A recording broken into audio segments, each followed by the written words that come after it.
That's right, fellow armchair Imagineers. 3 dojos, 3 senseis, 3 seasons. Who's the real villain now, Flash? We'll find out on our Cobra Kai Season 3 SpoilerCast. How you doing tonight, Dragon? Feeling very, very trilogy happy so far. Dragon, is Hawk the real villain? I don't know. He seemed to have turned coats, but then again, Kreese is up to no good, but he's got that sympathetic flashback. Is Daniel still the villain for kind of being a dick? Dragon, I just don't know. All right. Now, who's the villain? So, folks, we are back. We probably should have gotten to this before, but alas, I had a vacation I needed to take.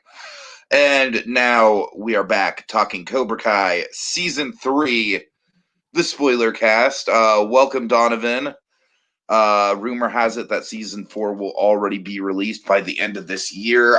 Donovan, correct me if I'm wrong, but didn't they have Season 3 in the can for like quite a while? And they were just waiting for the Netflix thing to kind of happen where it's like, oh my God, Cobra Kai's on Netflix now. People can actually watch it. Dragon, that's the case, right? Yes, that is the case. Last week. So yeah, I mean, given the fact that Cobra Kai right now, I would say it's probably the biggest thing to hit Netflix since Stranger Things. And dare I say, it's probably a better quality show than Stranger Things. You know, I like Stranger Things, but that show's definitely got its ups and downs. So Dragon, let's just dive right into it. Season 3. I'm gonna kind of start with a Captain Logan sort of structure here, Dragon. I'm gonna do a best thing, worst thing. All right.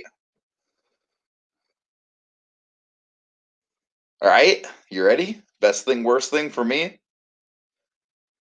I'm saying you don't have to do a best thing, worst thing, but I'm gonna do a best thing, worst thing.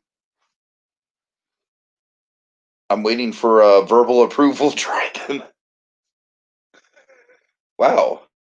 I didn't know. All right. I didn't know it was that bad of an idea, but okay. Best thing. I think this season does an excellent job of diving into the characters, especially the character of John Kreese. The flashbacks to me this season are just absolutely expertly crafted. Yeah, they're a little bit on a budget in terms of, like, we don't get to see like the full spectrum of the war. We only get to see like like a cage in the middle of the jungle. But you know what? That's all we really need to see. I think that the way that the John Kreese flashbacks were edited into the season were just absolutely masterful. They came at just the right time. Hey, Luke, how you doing? Nice to see you here. And yeah, I just think overall for everyone, including kind of minor players like Amanda LaRusso and people like that, I mean, we just got such a great amount of character development. Dimitri, my man, you used to be at the bottom of the barrel in terms of characters, and now he's arguably one of the fan favorites. I just feel like this movie, this season kind of moved everyone's story along in a really, really great way. As for the cons, Dragon, I will admit that I feel like some of this is a little bit formulaic compared to the first 2 seasons. As good as Johnny and Miguel's kind of arc is, I feel like there were some predictable qualities to it. And I think most importantly for me in terms of cons, I just feel like the believability of Cobra Kai in itself, like, the bully gang of it all, it starts to get stretched thin just a little bit, Dragon. It starts to, like, because we've always said that this show's a kung fu soap opera, but the soap opera part of that equation really starts to kind of sink in. And we lost a couple fan favorite characters along the way this season, Dragon. The loss of Aisha, and then Paul Walter Hauser's character, Stingray. Stingray. Yeah, those two characters, Dragon. I will admit, I was rather sad. I mean, Stingray, I kind of understand because it's Paul Walter Hauser, and how much can you really mine from a concept of character like that? But Aisha, Dragon, I'm upset about Aisha, and I've heard that there's that basically the reason that she's not on the show is like, oh, we couldn't figure out what to do with her. And I'm like, she had one of the most compelling arcs from season 1 to season 2. What do you mean you couldn't figure out anything to do with her? Don't give me that. So I don't know, Dragon. Outside of losing a couple really compelling characters, and then the love triangle just and Robbie, Jesus Christ, I would be remiss if I just blanket statement for things that are wrong with season 3. Dragon, Robbie, right there, just put Robbie on a single bullet point in his own name, because holy shit is Robbie frustrating this season. And I've been a defender of Robbie, man. I liked his his kind of deceitful yet fatherly friendship with Daniel in season 1. I really liked his redemption arc in season 2. But man, I think that they did the whole turn to the dark side thing in season 3. It just, nothing about it felt genuine to me. So overall, Dragon, we have a mixed bag of a season. It's still incredibly bingeable. It's still got all the great characters and great action that we love. I would say probably overall, when I compare just on a story point of view and solid arcs and everything, might be 3 out of 3 in terms of ranking my seasons. But that doesn't mean it's not a good ride. I mean, it's a fantastic ride. It's incredibly bingeable. Of course, you got the who is the villain gimmick. So yeah, let's talk through it, Dragon. What do you think? Yes. So I'll tell you, season 3 for me. That was a great season. Very much in the aftermath of season 2. It kind of pushes further into the hallmarks of the show, kind of the things you love about it. Very much kind of the levels of gray, big time. I think kind of we're kind of all kind of shifting towards that with the crease story of it all, for sure. You can hear me, right? Yeah, I can hear you. Just want to make sure. Yeah, so I mean, looking at it this way, you're getting to season 3. Season 1, just kind of now we have 30. Season 1 is very much the grand perspective shift. We go from, okay, so now we're from Johnny's perspective here. As fans have been saying it for years, like, it was the real villain. Russo, he bullied him while he was, he could have patched things up. Of course, big old perspective shift. Season 2 is very much, as in many stories, is the escalation season. Very much we're escalating to adapt to the new status quo, which then brings us to season 3. And season 3 to me is kind of the meditative and reflective season, where we're asking the big question of why our characters are asking themselves the internal question of why are we still doing this, and what are we about? Like, why given the fact we're kind of taking karate off the table at the top of the season, we have to justify a lot of bad stuff happened at the end of last season. Why are we still going with this? I mean, Cobra Kai seems to now have become worse than ever. Why are we still doing this? And Miyagi-Do didn't really help as much as we thought it would. Why do these things need to keep going? Why do they need to endure? And we kind of do this in a very interesting way. We parallel the origins of Cobra Kai and Miyagi-Do in really interesting ways this season. And I mean, overall, I'm loving the themes of healing and kind of conquering trauma to achieve balance. To do so, we explore the past so we can truly move on. I mean, I think that season 3 has a lot going for it. Yes, to me, the worst thing about season 3 would be, the Robbie stuff. Yeah. Here's the thing. Robbie, we'll get into it specifically. Let's just say I like where we go with Robbie. I'm not Just give crazy. Johnny a chance, man. It's like at this point, it's just frustrating seeing Johnny try so hard, and for Robbie to just be like, nah, you're my invisible dad. I'm not going to talk to you. Meh. It's like, Dragon, that's a frustrating thing about Robbie, is that Robbie, like, all season, he's had every opportunity to redeem himself, and he just didn't. Right. But I agree. Again, I don't want to gild the lily too much here, because again, we're going to get into like exactly what breaks down there. But I mean, yeah, it's just I really like the potential where we go with Robbie, but the road getting there is rough. It's a rough one for sure. Yeah, it's part of the season. But again, on the whole, though, I'm really liking kind of what we do. And I'd argue we took out some of the extra characters because it wouldn't quite make sense for them to be around, given I think we needed to go streamlined with our characters. As much as we had loved those fan favorites. And also, Paul Walter Hauser. I mean, obviously, he's kind of moved on since they shot that. Back then, he's kind of No, gone up Paul there. Walter Hauser is the one I'm not surprised. Like, I want to see him back at some point in a cameo or something. But like, even story wise, it wouldn't really make a whole ton of sense for him to still be hanging around. After he essentially beat up a bunch of kids in the name of this dojo. Yep. Okay. Um, but it's Aisha, man. Aisha is like one of the main kind of like growth arcs. She's like the positive growth arc in Cobra Kai, whereas Hawk is the negative one. Right. Well, it's a fact. I think honestly, okay. I'll say this, and we'll jump into the episode because we gotta. Okay. The thing with Aisha, the reason I kind of logically in the story, I don't think she would have fit because I just don't believe that Kreese, as we kind of peel away and we show all these interesting layers of Kreese and just kind of see how cutthroat he's getting with the restructuring of Cobra Kai, I don't know if he'd allow Aisha to be there. I don't know. Well, I mean, that would have been another faction to go to Miyagi-Do, but Possibly, but then again, like every Miyagi-Do, well, we'll get into it. The point is, I think story reasons we kind of took Aisha out of the equation. I don't know if she got other work or whatnot either. I don't know if it's like an I impossibility, don't but think so. From everything I've heard, it was a production decision.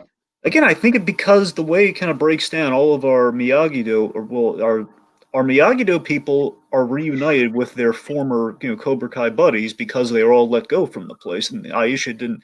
Well, okay, yes, yes. Okay, I guess that doesn't make sense. I don't know. The point. I don't know why. It's just I don't know. It just doesn't. I don't think we could have fit her in the story with the Cobra Kai, but I don't think so. I don't know. All right. Okay, so you want to go episode by episode? You got any background or what? No, Tiki. Let's just go into the episodes. Okay, let's just go into the episodes then. Really quick, let's see. Donovan talking about the Robbie thing. Donovan, we'll get back into the Robbie thing and make some more points, but I do agree with you that they're setting up the Palpatine Anakin type arc. I feel like that was pretty clear towards the end. Plus, Robbie is very Hayden Christensen-esque when you really look at him too. Yeah.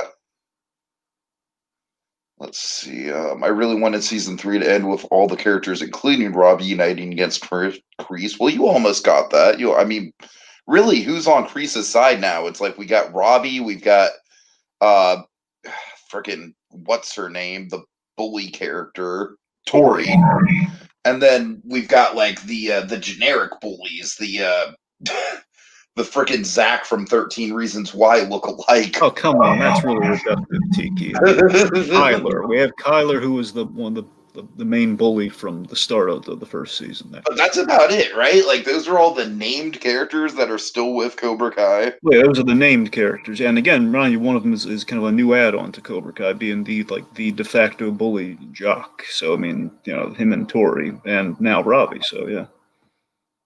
All right, and then what do you think of Yasmin getting together with Dimitri? I mean, that's a good place to start in terms of like. I just think that the character arcs in general just continue to impress. I mean, Dimitri was such a little prick in the first 2 seasons, Dragon. Well, again, I feel in the second season we kind of used him as like a fun way of kind of humbling Russo even further. Like, we can't. Not every prospective kid learning self-defense is going to be another Daniel LaRusso, as in you're going to have like the whiny PC generation of today. You're going to have basically again. Dimitri really proved the point, kind of proved Cobra Kai's point in season 2 that, what, maybe Kreese does have somewhat of a point that we've kind of coddled the new generation. Dimitri is kind of living proof of that LaRusso has to get over. So right. Dimitri had more of a point in the second season. So speaking of coddling, Dragon, that's exactly what the school and the parents are trying to do at the start of season 3, episode 1, Aftermath. Let's get that title card in there. Yes. Ooh. Okay. All right. So, big episode in terms of like giant cliffhanger at the end of season 2. I don't think anything in season 3 kind of touches that cliffhanger. But yeah, we get Miguel in the hospital. We get a lot of just kind of like post-traumatic school fight drama. Yeah, I love the logical aftermath of we had this massive karate riot at the school, and And I got to tell you, so that for me was always a buy at the end of the season two. And again, I've come around on, especially where we start in season three here, where it earns points with this really genius satire of the school's PC. I think the karate riot is more realistic than like the straight up band of criminals that Cobra Kai becomes in this season. Well, well, again, not criminals. They're just heist their jocks and athletes, Tiki. Dragon, they break people's arms, and they do so much property damage. Look, I'm not taking up for it, Tiki. I'm just saying they're not. No, they are straight up criminals at this point.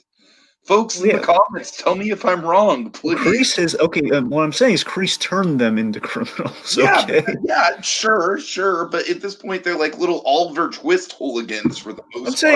I'm saying there's a citation for that. Okay, we've seen we've seen like Kreese egging on his students to break limbs and since the first Karate Kid. I'm just saying. All right. Anyway, my point is, I love that. I think we've earned points in legitimizing things within the aftermath with the PC response, which, of course, with every school, every institution, is an overcorrection, which basically gives us like karate footloose rules we're playing by. I love that Daniel just straight up calls that out. It's hilarious, and also a lot of fourth wall breaks. In terms of just like not necessarily fourth wall breaks, but kind of like meta humor in terms of like, yeah, we know things got kind of ridiculous in season 2, and the characters think so as well. And again, and also the call out of like, yeah, we can't get Stingray anymore because he's going to go Hollywood on it, and all Richard Jenkins, so we can't. Richard Jewell, I should say. Sorry. Oh God. Be great. If we got Richard Jenkins in a similar role, like just a guy in a middle-age crisis that wants to learn karate. Amazing. Anyways. Anyway, and again, we've kind of written Aisha out because, again, Aisha, honestly, at the end of the day, is probably one more compelling character too many when we have to streamline the show. It's really why Aisha's out there, let's be honest. Anyway, so kind of use the events that kind of thin the herd a little bit, as well as Kreese kind of flipping the board a little bit later on. But all of this really achieves an artificial balance. Again, the whole season's about regaining balance that we've lost. We stumbled at the end of season 2, and now we're trying to find our way back. And the school's way of achieving balance is let's just take it all off the board. Let's not work through our problems. Let's just no problems exist anymore. We're in denial. Right. There are no problems here, and I love how we parallel Johnny and Danny at their lowest points because of the rivalry and the connection to their students. They're both very, very close to their pupils, which have caused them trouble in a sense here, or causing them trouble and or have caused the trouble in the first place. Yeah, so essentially Danny is just or Daniel is in a position where he just can't let Robbie go. It's just like there's just like this fatherly instinct in him way back from the first season in that glorious car dealership montage that I love so much, Trick. And the my father and son, like that delightful montage. And you gotta remember, he is doing a little bit of an overcorrection himself. He's trying so hard to be Mr. Miyagi to a kid who just kind of moved on past. Absolutely. He's done the most un-Miyagi-esque thing. He can't come back from that. And so I do really appreciate kind of the struggle that Daniel's going through pretty much all season. I will say this, I think season 3 was easily the strongest that Daniel has been throughout the 3 seasons, just as far as you empathizing with him. Oh, for sure. I pretty empathized with him when Cobra Kai stealing his thunder a lot in season 2. But so John, I got to admit, he kind of had that coming. He did. Yeah, again, it was all the humblement for him to learn, though. I like that. But he did really great stuff with Daniel this season for sure. But so I love that. So Johnny, he's regressed worse than ever, having lost everything again. He's failed He's failed the better son. He's failed yet another son. Yeah, I mean, this is just this is what I love in character development, man. I love seeing characters at their absolute rock bottom, and this is it for Johnny, and it's really compelling stuff. Absolutely. I mean, again, your heart goes out to him when you're seeing him make kind of the '80s bully mistakes. And again, honestly, I'm just kind of noticing this now. There is kind of an overcorrection in all of our characters here. Again, what's going on at the school with with Danny just trying, he just can't let things go, and Johnny definitely feeling kind of going as beating up guys for not for throwing remotes at him. Mhm.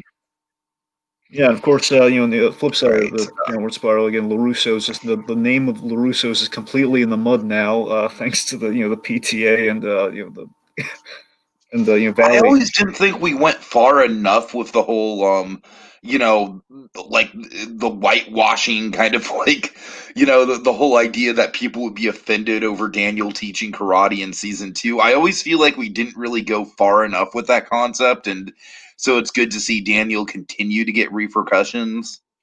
Yeah, yeah, and again, like the whole kick the competition idea, like that's your Right, big right. sell. Yet again, your main student from Miyagi-Do, which you mistakenly pushed so hard last season, is now really torpedoing your business, and the PTA is up in arms about you, and his daughter has PTSD. Poor Sam. The moment she returns to the school, she tries going up the stairs, just haunted by the telltale choices of last season, and of course, also she was almost killed. I don't for a moment not believe that Tori might have finished the job, man. Because I rewatched The Karate Kid in preparation for this, the original one, and John Avildsen, the director, he said without a moment's hesitation, those Johnny and the gang in that Halloween scene at that right after as they're chasing him out of the school, right Uh-huh. before Miyagi saves the day and kicks the crap out of him.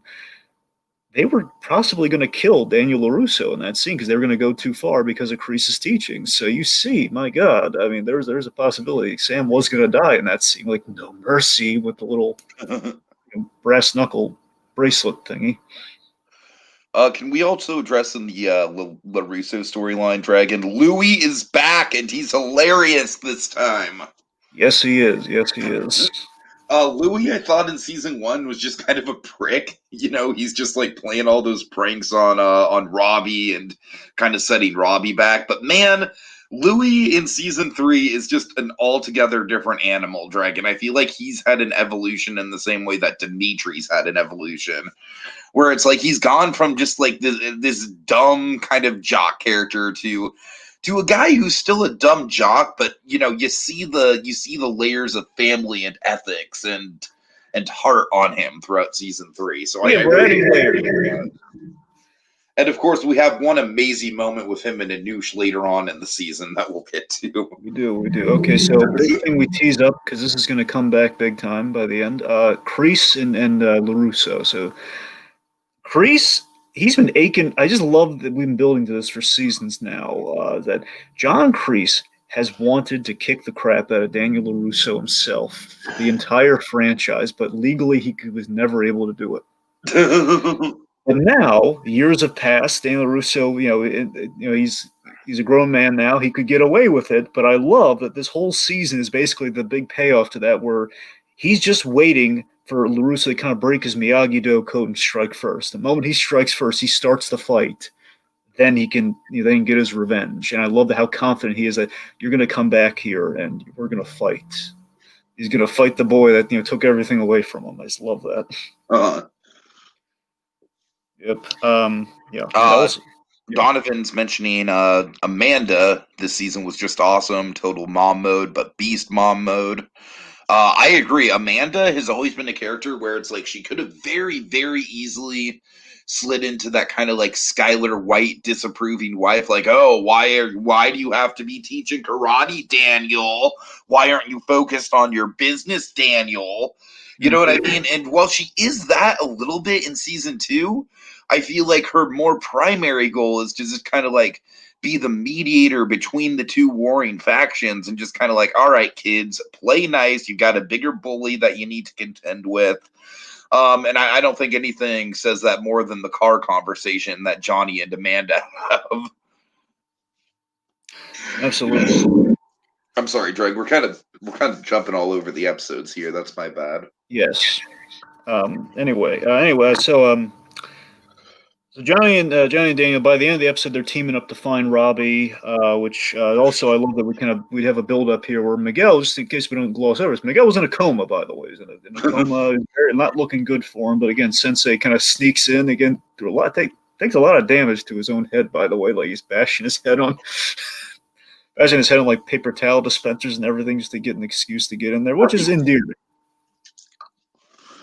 Yeah, the Miguel stuff we'll talk about. I thought it's very very nice. It's just like I feel like it's maybe a little too easy given the fucking Lion King fall that king took that kid took. But I think the coma is very believable though, because again, like he hit his head, but also the paralysis, the head, the hit in his head implies in the coma. I don't know. I think it all kind of balances itself out. uh-huh. And again, it was looking really bad for him. He was on the brink of almost dying. So I don't know. It All balances right. out. Anyway, the point being, he's kind of brought back, and we kind of end the episode big. Is okay. This whole season's built around the idea of like, will LaRusso and Lawrence get past all the BS from the past, and will they kind of move past it, team up, and move forward to take out John Kreese, and like they're trying to save the next generation. If these two guys can put aside their differences, maybe we'll be in good hands, and maybe good things can happen. The moment they do that, Miguel wakes up. The moment progress is made, Miguel comes out of the coma. Man, that's kind of nice.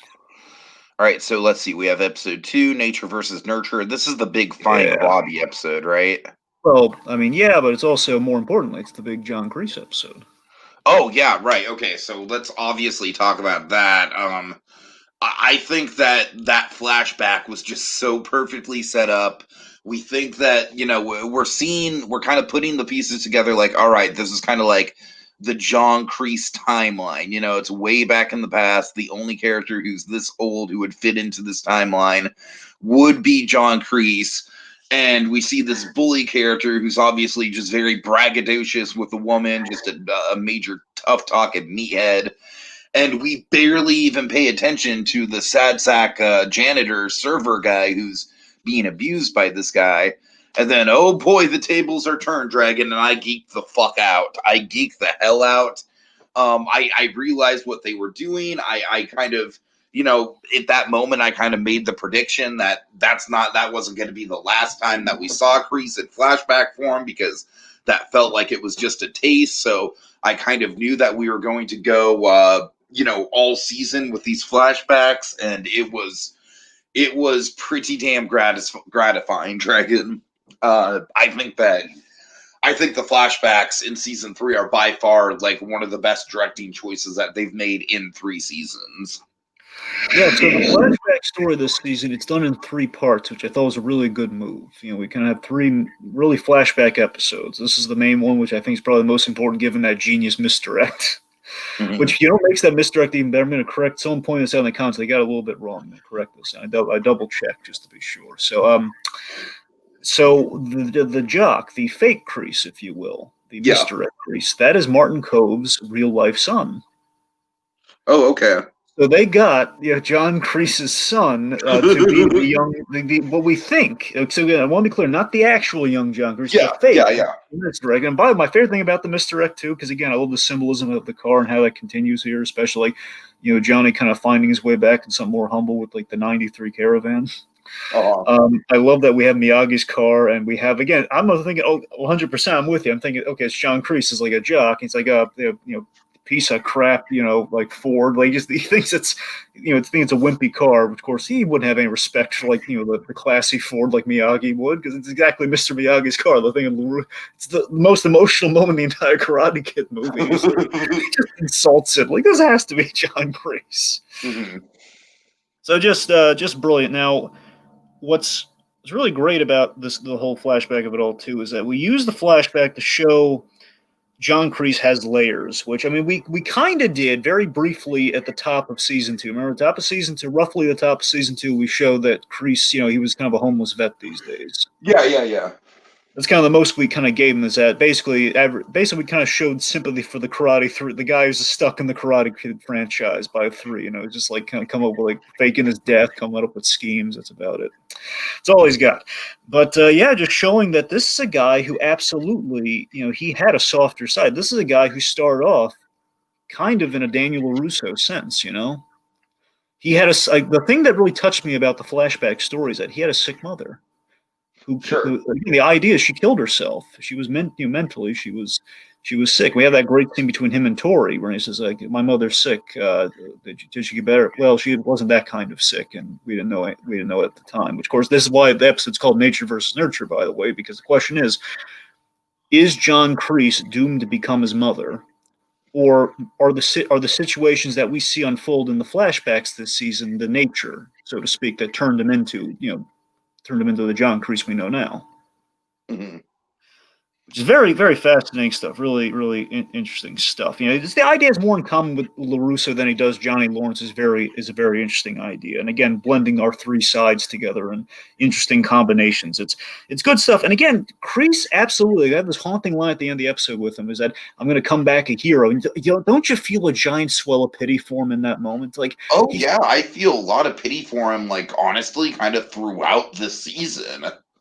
Which again is so gobsmackingly flashbacks. So shocking, thinking this guy, like the whole like go sweep the leg, Johnny, thinking that guy is gonna elicit sympathy. Like the guy, smokes a cigar like the devil practically in half the scene. Right. But again, I just love that. Again, the show is absolutely celebrating the moral gray here. It's at its best here. Just when you think, okay, well, we've explored the moral gray in first two seasons quite well, but nope, we're gonna challenge that even further. We're gonna show we still got gas in the tank, kids.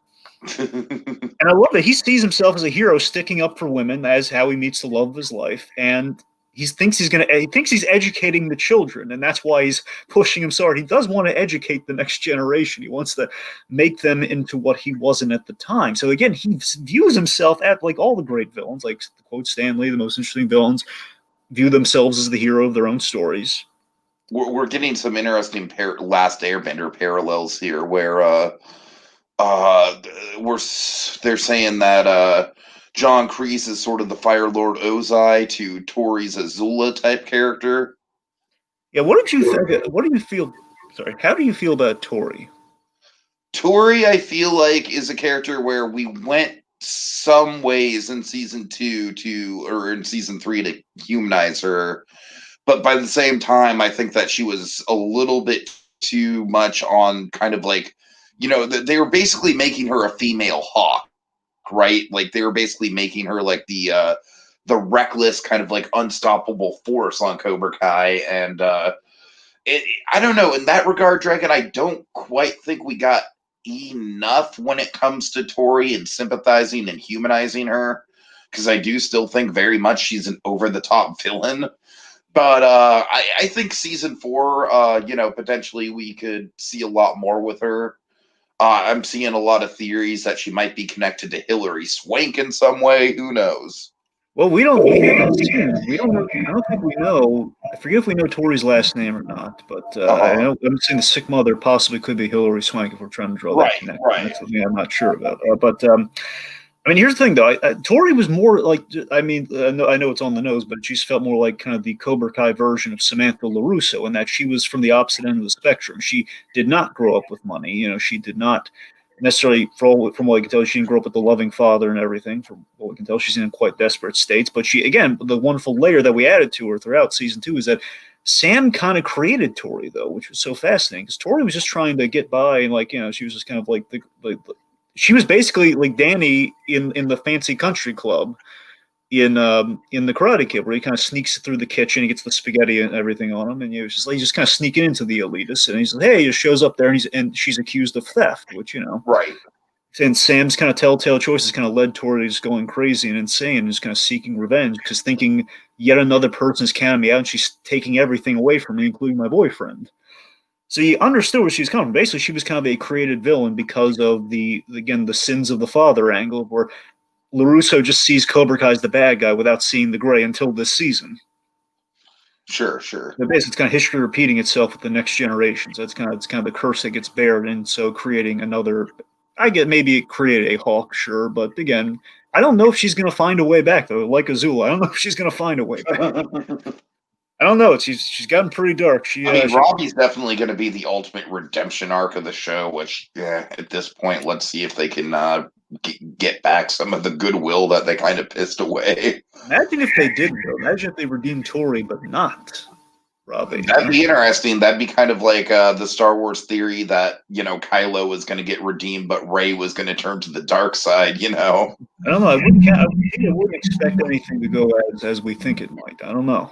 Yeah, you're right. You're right. All right, so flip side, the other big thing of the episode. So we have road trip, man. We got a road trip with Johnny, Johnny and Yeah, Daniel. this was some of the best stuff. I felt like the biker, like the mechanic fight was a little gratuitous. Of like, oh, we have to have Johnny and Daniel mixing it up somehow. Let's throw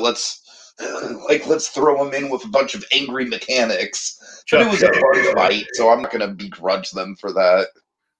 Again, it's kind of like a fun. We're skirting again. We're showing. You think, oh my god, I didn't think they were going to team up until like the end of the season. It's kind of throwing a kind of a great false bone here, where it's like, well, we're showing that they're not quite there yet. Again, per Johnny Lawrence's character arc, he's always close to the big breakthrough character arc, but he's just not quite. He just kind of stumbles at first. He gets it by the end of the season, and we're showing again these two guys, they fight well together when they're on the same side. But as we saw again, we see the conflicting styles at play here, which is going to make season 4 really interesting. Is that Danny LaRusso shows his hand, like he says, okay, look, we'll call the cops, and these guys clearly over. Oh, but they're going to call the cops. There's no way of avoiding a fight now, LaRusso. Thanks for that. Johnny barrels into the situation, firsthand. He has the bully finesse that LaRusso does not have, and he can read his opponent. These guys want to fight no matter what. Where LaRusso's trying to kind of not strike first. Yeah. Also, I think Amanda LaRusso is just fantastic. She's playing the rationalist, like pointing out, like Amanda LaRusso, like we already said, she absolutely she was never a bad character by any means, but she was definitely one of those characters where, she didn't really pop as much as some of the other main characters, but Dragon this season is her chance to pop, and she pops. Absolutely, man. My favorite dynamic, by the way, whenever it happens, I love Amanda dealing with Johnny. It's my favorite dynamic because I love how nice she is to him. Where it's like, this is well, you guys are operating like Tango and Cash. They were narcotics detectives. This is totally different. Okay, like she's not saying you're an idiot. right. He's rolling with it because again, here's the thing: he's not lying to her. All Daniel's trying to cover it up a little bit. Where it's like, oh yeah, we went to prison. I slapped the crap out of these dude. The interrogation was really funny. They weren't afraid of him, but they're giving him all the guff, and he's the idiot. He's gonna slap him silly. It's just great. And also I love the rehab gag where they go to, because Johnny Lawrence's face is a little bit of a roadmap at the start of this season because he's been really taking it out on himself at the bars.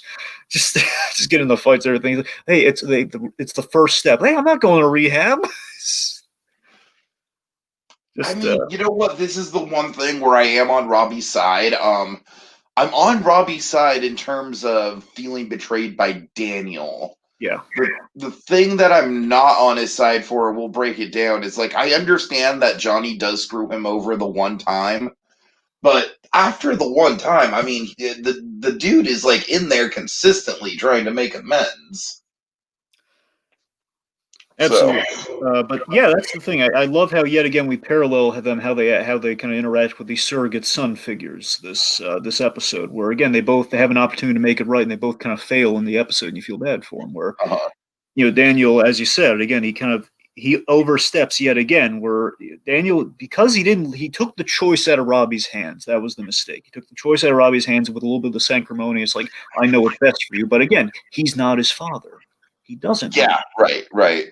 And Johnny, I feel so bad for him here. Johnny's the one my heart really goes out to here, where he goes to Miguel, and Miguel just feels betrayed because I follow what you said. I showed mercy, and look what happened to me. And it's just, oh man, your heart breaks for the kid. Yeah. All right. Okay, so last thing we got to talk about. We got to talk about Clarence the Mouse. Oh God. Yeah. Can we just highlight the tiny blonde kid? Yeah, so that's Bert. I don't even know if he has a name, but he's it's Bert. What? It's Bert. The kid's name's Bert. Bert. Yeah. Oh my God. Dragon, I've known kids like this where it's like they're a couple years younger and they're like trying to hang out with the older crowd and they're trying to be tough, but at the end of the day, when situations like this come around, it's like they kind of, their softer side kind of gets revealed a little bit. Bert cracks me up as a character, and also his kind of unsung rivalry with the Asian kid on the other side. I know. When you rewatch the show, I love Bert. Always stuck out to me because Bert always had this really funny bit when at the end of towards the finale of the first season where they're like, "Where's Sensei Lawrence?" And then Bert saw him. And then we get that quick cut of like him seeing just Johnny spiraling. We're all gonna die. Right. Anyway, so again, Bert, because he has the rivalry with kind of the Asian counterpart that did not make it in the Cobra, but kind of excommunicated from Cobra Kai because anyway, he went to Miyagi-Do. I just love that we kind of have that. And they got into the fight that was broken up by Paul Walter Hauser. So that's what I'm saying. I love that we just kind of Bert always stuck out to me. I really love, and this is like a really great bit. I was lucky enough to key into at the beginning, where Hawk and Bert have like a nice little friendship going on there. It's just like when they go back to school, it's like, hey man, it's like they're buddies. You respect his little buddy. And well, that's the thing with Hawk Dragon is I feel like throughout most of season 3. Hawk is he's so into his role that he's really just kind of like he's almost like just kind of at a state where he's more method acting than anything else. You know what I mean? Where because we saw his persona kind of crack just a little bit with the anime moment with at the end of season 2 with Dimitri and in Dragon, I feel like Hawk is a really interesting case where with season 3, I kept seeing criticisms of him where it's like, oh, he goes super dark and then redeems himself really quickly. But no, Dragon, I think all of Hawk's character arc in season 3 is all about peer pressure. Absolutely. I love that, Hawk is kind of Hawk went through such a great transformation. He kind of started off as like the top dog. Now that Miguel was kind of bedridden. And again, like he's the one who struck the blow. Or Hawk's always been in the balance of he really likes Cobra Kai because to give him a sense of kind of family and just kind of like a friends group. But then he's just kind of perverted into he gotten kind of driven a little crazy by the power of it all. He's kind of a little power hungry. Like I can be the bully now that bully of all the bullies that tormented me, which you feel bad. That's not good. And he's getting kind of for some perspective here, where he sees the psychotic Clarence the Mouse exercise from Crease, where. And the moment I saw his little white mouse, like, oh god, I know what this is gonna be. Where again, he's a psychotic teaching moment in Crease's eyes to help the kids, to convey the message of again, we need to be strong, not weak. And again, Hawk's losing his friends like Bert, and he's kind of starting to question, the teaching methods of Crease, much like Sensei Lawrence and Miguel did. And also, the greatest thing about the mouse, it's a great foreshadow for the big flashback of the finale, where again we don't see the person, the thing being eaten or consumed, and again we're building up the snake off screen. Sure. Really nice. Right. Okay, next episode. And Dragon, I apologize that some of these episodes have blended together. And people in the comments, you guys are being like really, really active in the comments. I just like. There's no way I can keep up with all you guys. I'm sorry. I'm trying my best. But yeah, I was not expecting this many comments, considering that we didn't even advertise this. So thanks for keeping the comments going. I really appreciate it. Dragon, by all means, if you see anything in the comments you want to talk about, just let me know. Right. Okay. Episode 3. Now you're gonna pay. So this is essentially kind of just a setup episode with kind of setting up the LaRusso money problems, and then also kind of setting up like Robbie Keane's struggles in prison. Dragon, what do you think? I feel like the bully and the juvenile detention center is just so goddamn one note. Okay, well, first of all, I want to say this. I love the unifying theme of the episode where both sides are facing money woes in the aftermath of the school brawl. Again, LaRusso Auto and of course, raising money for Miguel's surgery. So it's a great little money woe connected. Anyway. But yes, the Robbie of it all. So yeah, Robbie's bully is very one note. I do like the resolution. Feel like if he had a more interesting bully, then his whole storyline would have been a little bit more interesting. I gotta give him credit though, because I thought it was completely different the way I thought it was. Where initially I thought, okay, Robbie's gonna be fine here. He might just kind of be like kind of the sheriff of these parts, like sticking up for the kids being bullied. But then, right. Then he's he gets the crap beaten out of him for 2 reasons, and 2 brilliant reasons that make all the sense in the world. And again, it gets a little repetitive, where you kind of lose some steam there. But I love the initial moment where you realize, oh no, Robbie conforms to Miyagi-Do, which means he can't strike first, which is going to be a problem. And two, they can play by gang rules in there, man. As in, they're going to gang up on him. And again, if he can't strike first, and if he's taken by surprise, and again, if fighting also gets you in trouble there, as in little actions go a long way, and like a very smaller, like not a match, it's not a tournament, it's this is going to be a big problem. It's more than just two knuckleheads that he knew he kicked the crap out of last season. No, this is this is a whole new ball. Those guys are like totally the Badger and Skinny Pete of the show. Exactly. This is not around those two knuckleheads. This is a lot worse. This is Robbie's. Again, I have sympathy for Robbie, but again, the biggest problem with Robbie is that he doesn't feel bad at all for what he did to Miguel. That's a problem. Oh, that's a major problem. That's a major problem. We'll touch on that later on once we have the re-meeting up. But okay, let's see. Anyway, so at the top of this, I love Bobby has a great role here. Bobby, one of the other ex-Cobra guys that we met in the flat in kind of like the road trip last season. So Bobby is one of John Lawrence's pals, and he kind of I love how he's helped sober Johnny up with this great lesson of. This lesson really touched me, man. It was you don't do the right thing because it works. You do the right thing because it's the right thing to do. Yeah. Really great. I really love how the show digs into Johnny's past for character growth like this. It's so natural and it's very respectful to the franchise. And we see again the hallmark of the whole show is seeing Johnny make his best effort to do the right thing, do right by both of his sons, despite the trial and error that usually gets him there. Mm-hmm. He puts his best foot forward. He gives it his all. Like as we saw, he tried applying for jobs, and then again, Johnny Lawrence he means well, and he's almost there. But if he could just taper it a little bit, if he could just if he didn't get too on. Yeah, I beat up 4 minors like Mr. Miyagi, but yeah.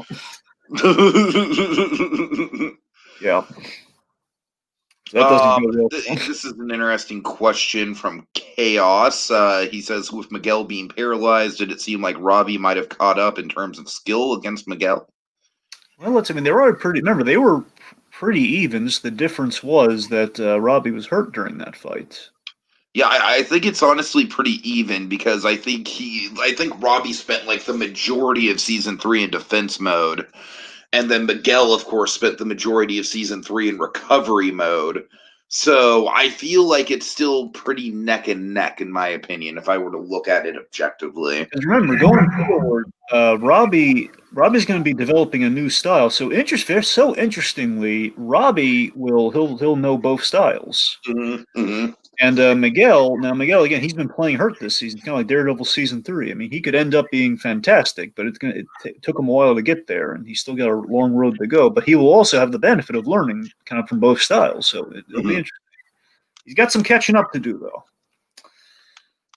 Let's see. So Sam's visiting. Speaking of Miguel, Sam visits the now awoken Miguel in the hospital, which is nice. Dragon, did the Sam stuff start to wear on you this season? I don't think it wore on me as much as it did in season 2.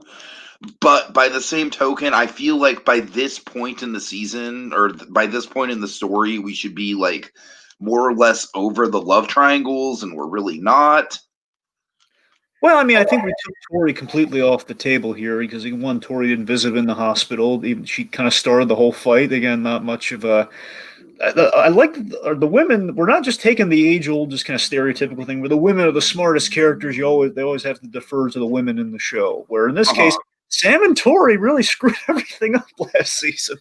Where Sam. Here's the thing. I love that Sam. Her character flaw does persist here. She's kind of missing the point where Tori.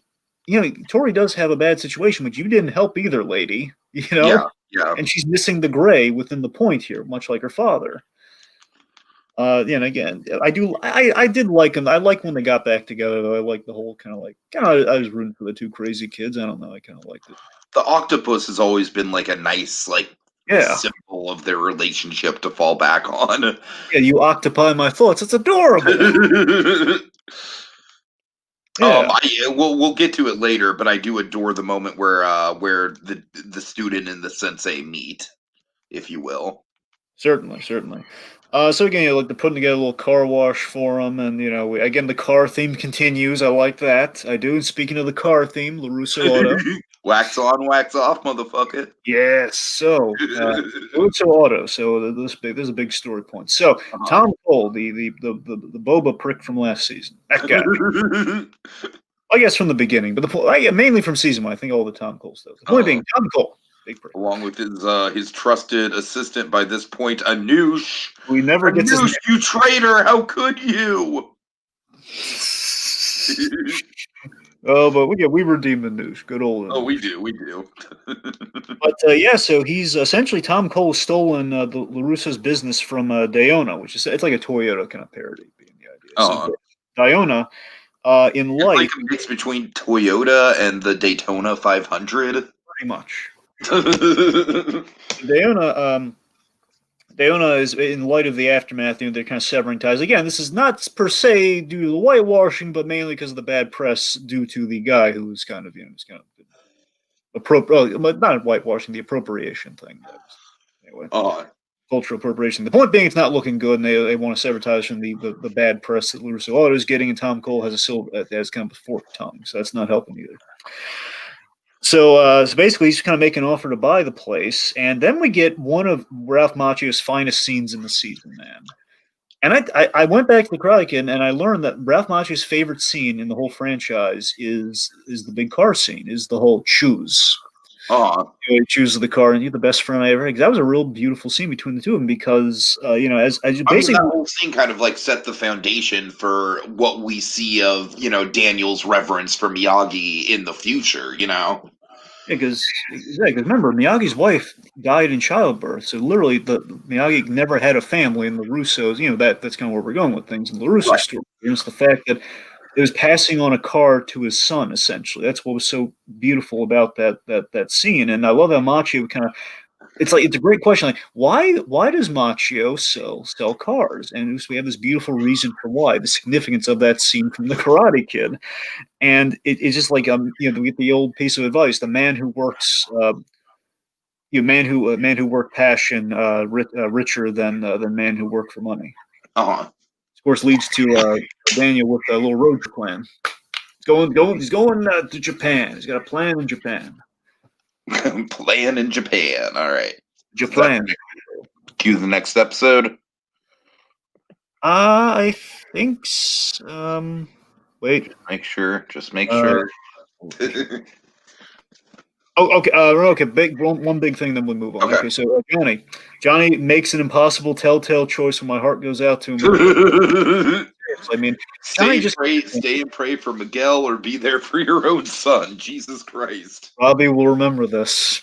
Oh yes. And seriously, my heart breaks for him because it's like, he wanted to be there with Robbie and really the patchings up. And we saw this whole episode. This is the best one we did with the whole juvie stuff with Robbie, because you saw Robbie's get like the hopes like ripped out of his spine practically, and he for a change, because things are so terrible, he wants to see his father.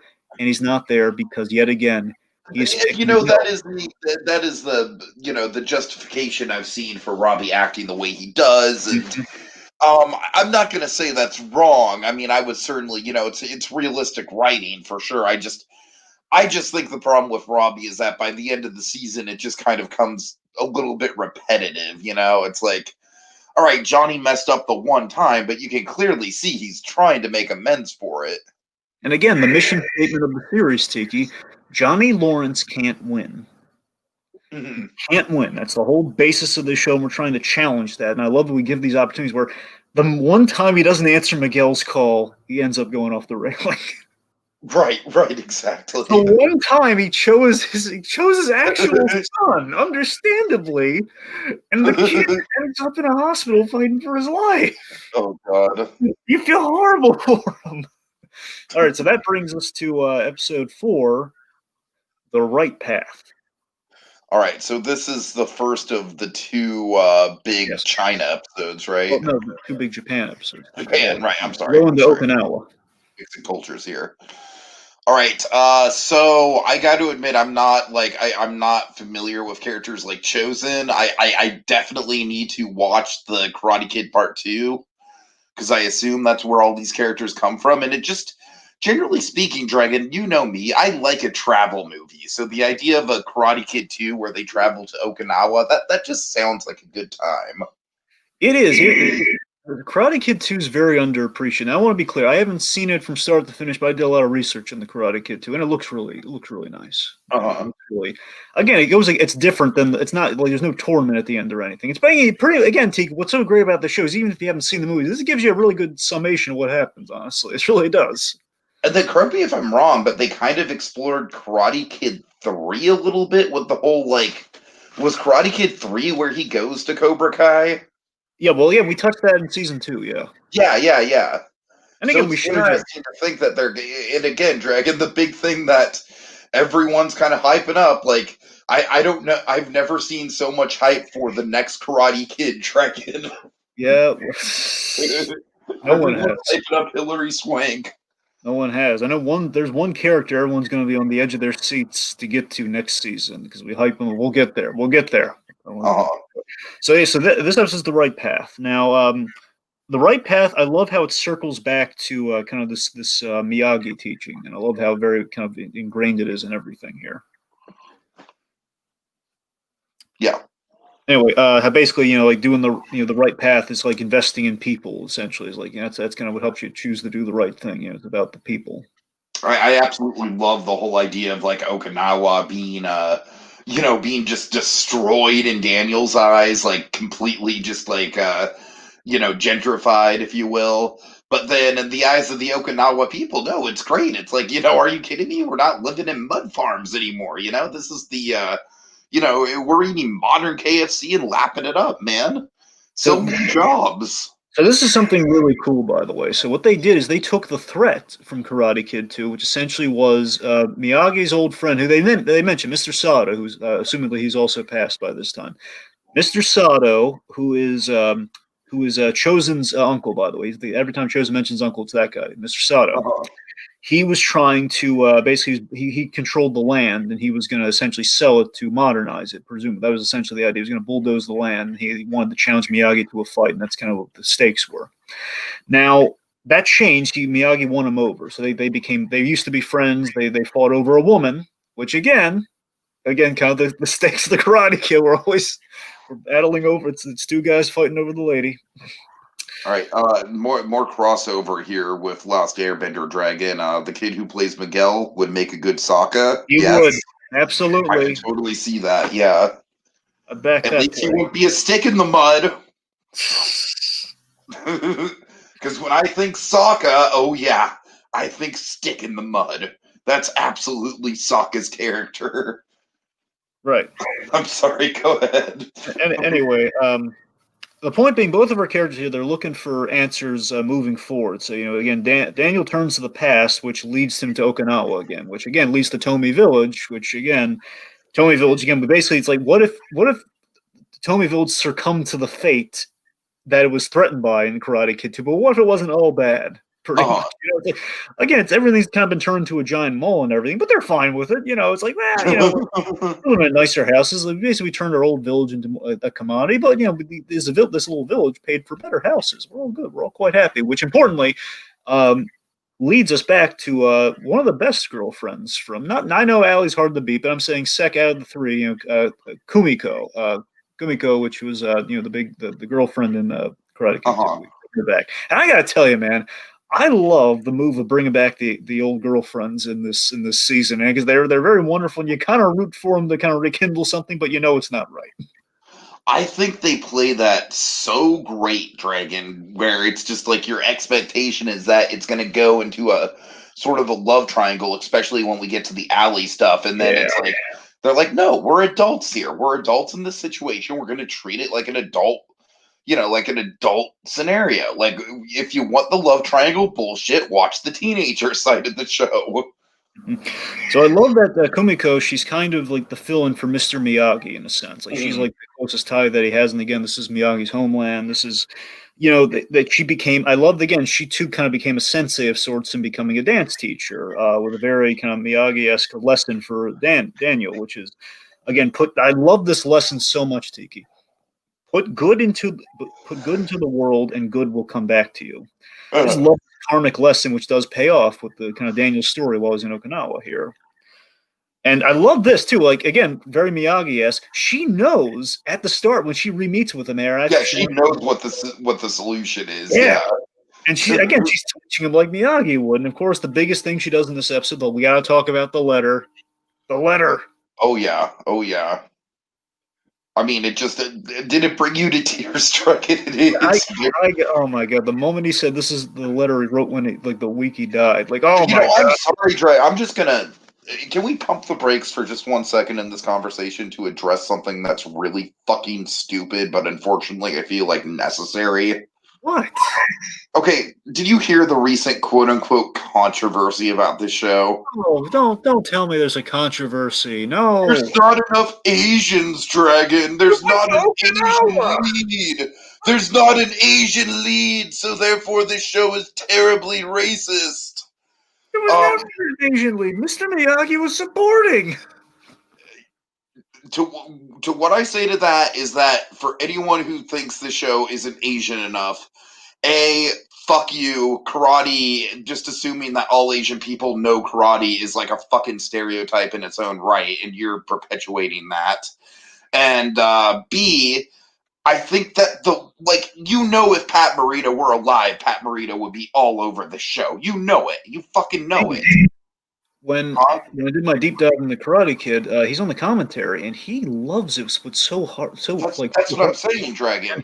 And they honor him in such a good way. So it's like, I don't want to hear anything about the whole, I mean, if they bring in just some star martial artist who happens to be Asian in season 4, it's like, all right, whatever. But at this point, it's like they're just looking for something to complain about just because it's popular. I don't get it.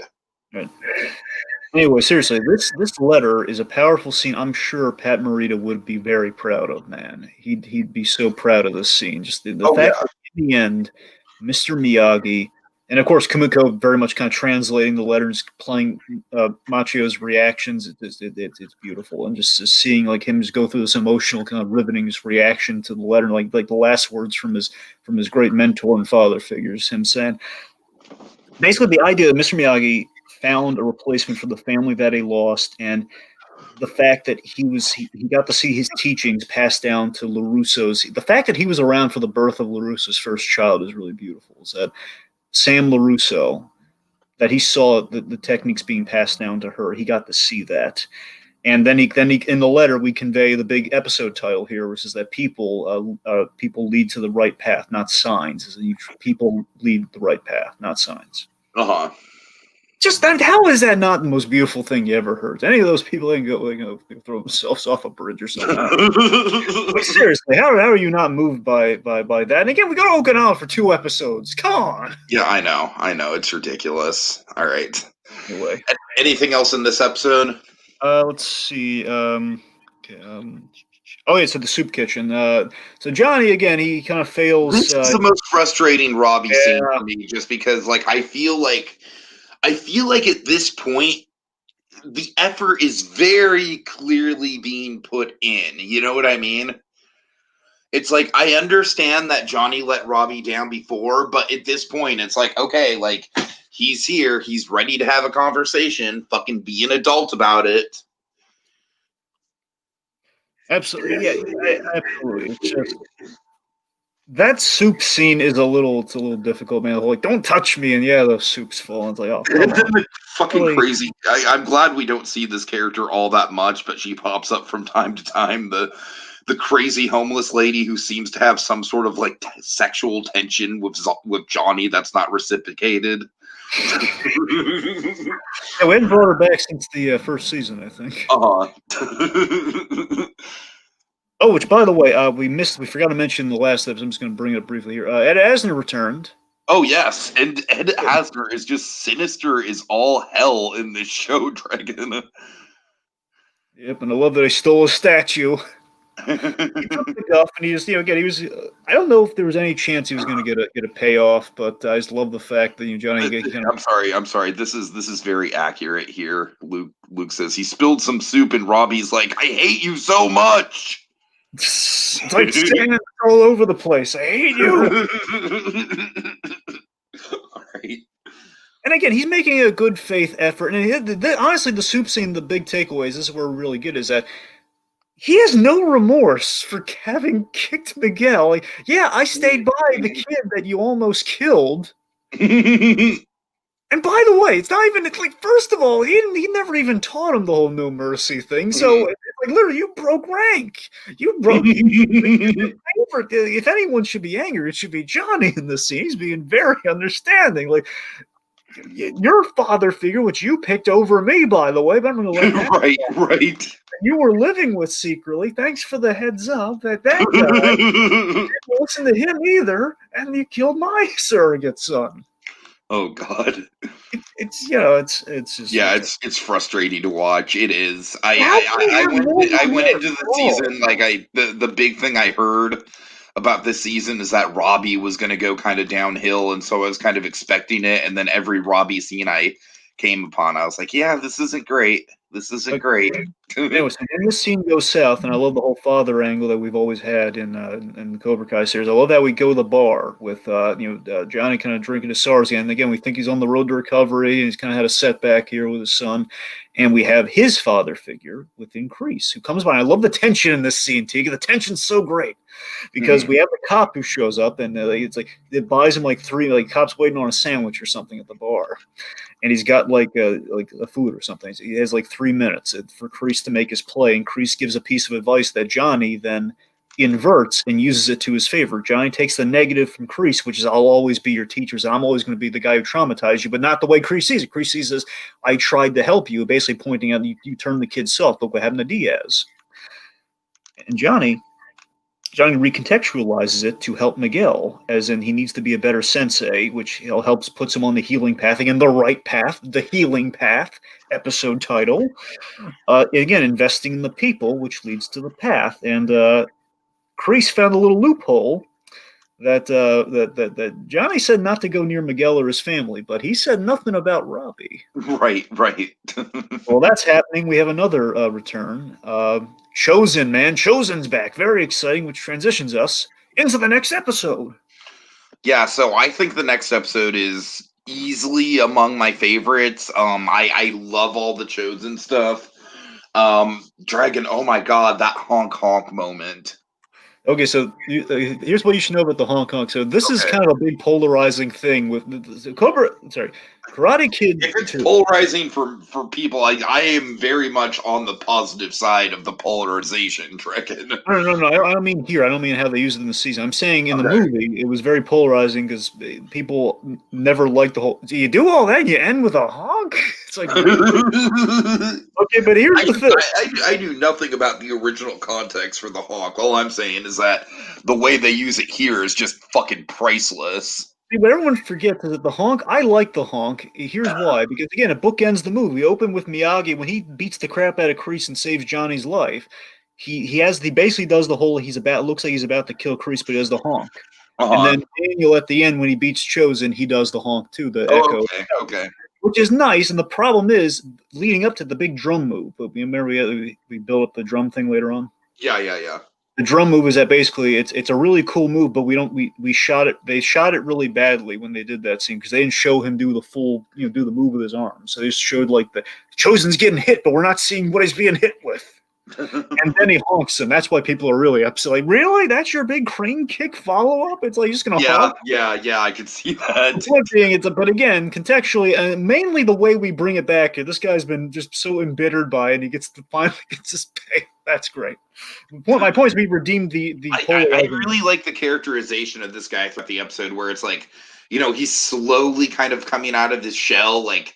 When the episode first starts, you don't know if he wants to kill Daniel or teach Daniel or what, Exactly. So this is our the Origins of Miyagi-Do episode, which again kind of is the parallel the John Kreese flashbacks, which we're going to get more of next episode. I love that he's taught by Chosen, a guy who this is not like Johnny Lawrence was like misguided in him almost killing Daniel. And of course, This guy was pretty much just like, hey, I'm going to stick a knife to this girl's throat and do this shit if you don't fight me. like literally at that point in the movie, that was like the big climax. Like his uncle, Sato, the guy who had the grudge against Miyagi, he forgave Miyagi and he was all cool with him at that point. So he just literally pushed. That was all chosen. Like just not like in kind of the foreign entity that is Russo.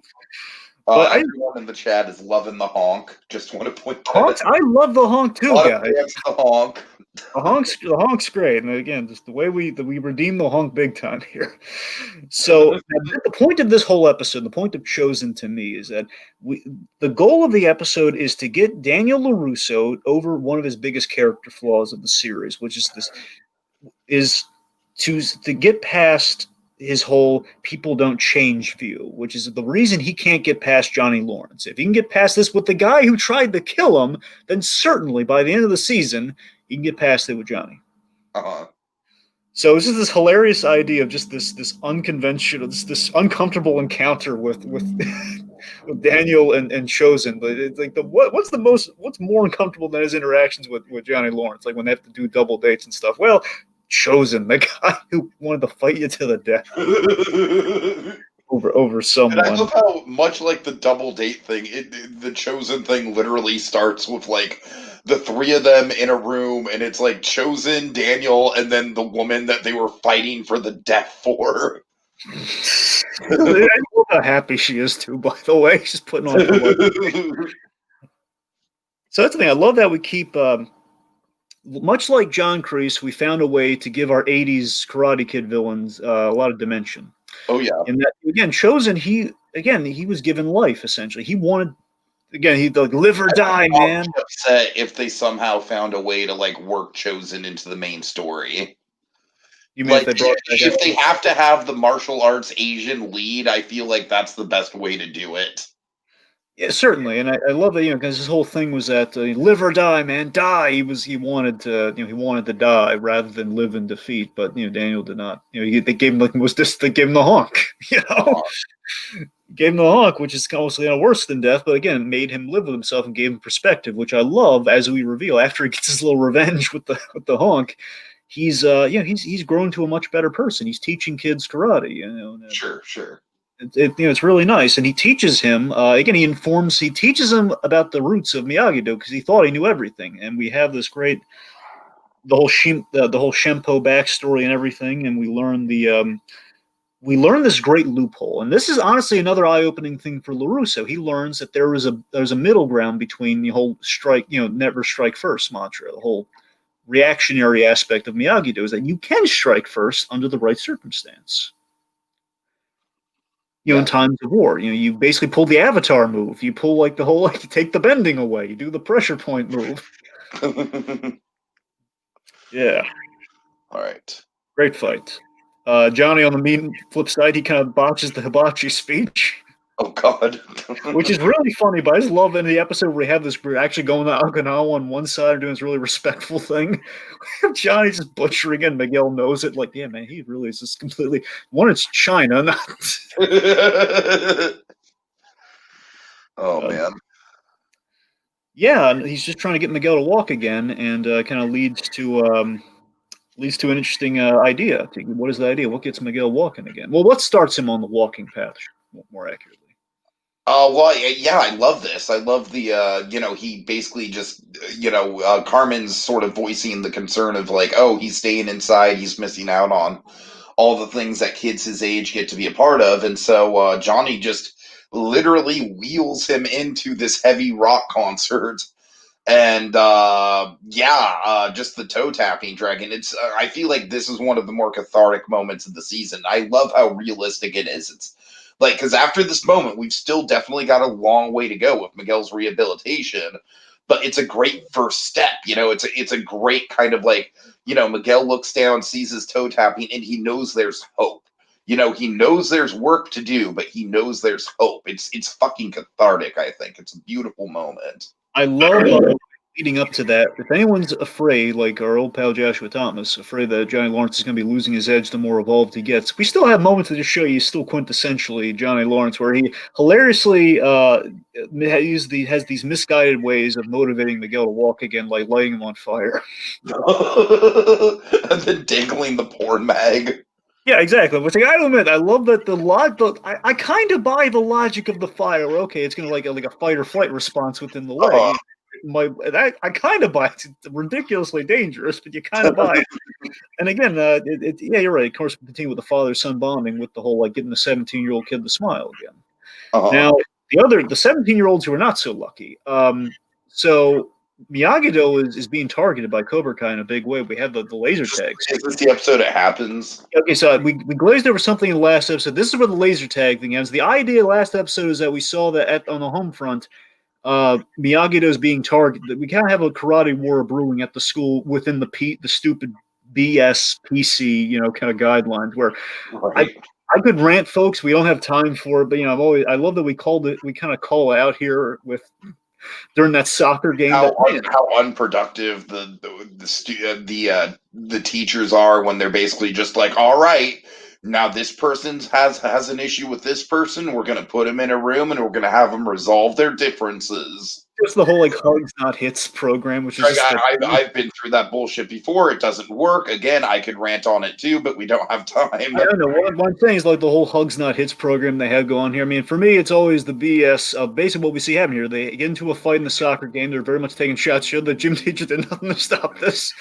But I love that we just call out that, yeah, if you ever get into a fight, unless you're purely the victim, you're not going to walk away scot-free, and most likely they're going to flip it on you, where you are the one who gets the punishment, less the Cobra Kai's, which makes no sense at all.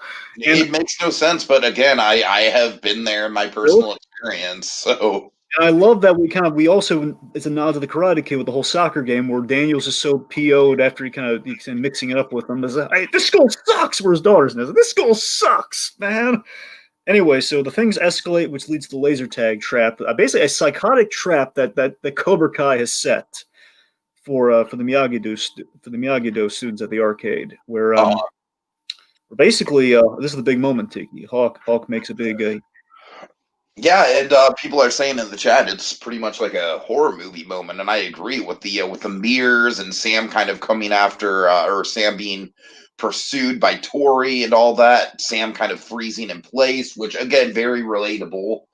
I feel like all the mental health issues that they deal with on the show are pretty damn relatable for the most part.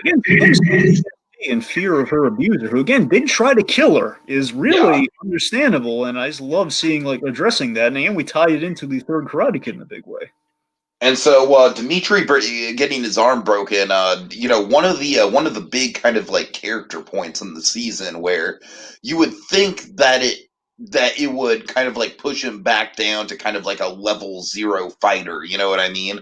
But instead, what it does is it elevates him in the school hierarchy. It gives him a lot of sympathy, and it in a way, going through something like that kind of like boosts his self-confidence even more. So it's interesting to see how, what could have very easily been something that destroyed Dimitri from the inside out actually worked in his favor throughout the rest of the season. And I love that like a moment that he did not have during the tournament, where Johnny has this big like sweep the leg Johnny moment. Where it's like no, he hesitates, but he follows through with it anyway. Where we do that here, where it's like, hey, break the arm, break it, and he kind of hesitates, but he goes through with it. Where we kind of gave him literally the Johnny moment that he did not have any hesitation with in the first season, which is really interesting. Yeah. All right, let's see. So then, the point being, at the end of the episode, the good comes back to both Danny and Johnny here, where we have Yuna, little Yuna from the. There was a big hurricane that happened in the. Saved this little girl in the Dragon. This is the thing. They do such a good job of of catching you up that it's like the brief little snippet that they show is like all you need to know. I know it's like, great. You could go back and watch the Karate Kid 2 for more context, which I plan on doing. But by all intents and purposes, I felt like I was totally caught up on the story just from the context they gave us. Exactly. So yeah, it's and of course so we reward LaRue. So basically, his company's saved thanks to an act of kindness from the past, and then him saving that little girl who's now like big a member of the Borland Day Honor, which is great, and that's a wonderful solution to things.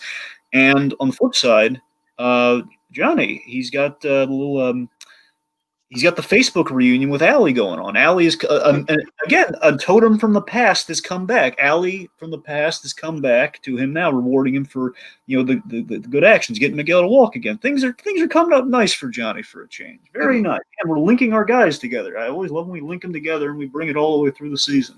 Very nice. Okay, brings us to 6. All right, King Cobra. Okay, this is part 2 of the John Kreese flashback story.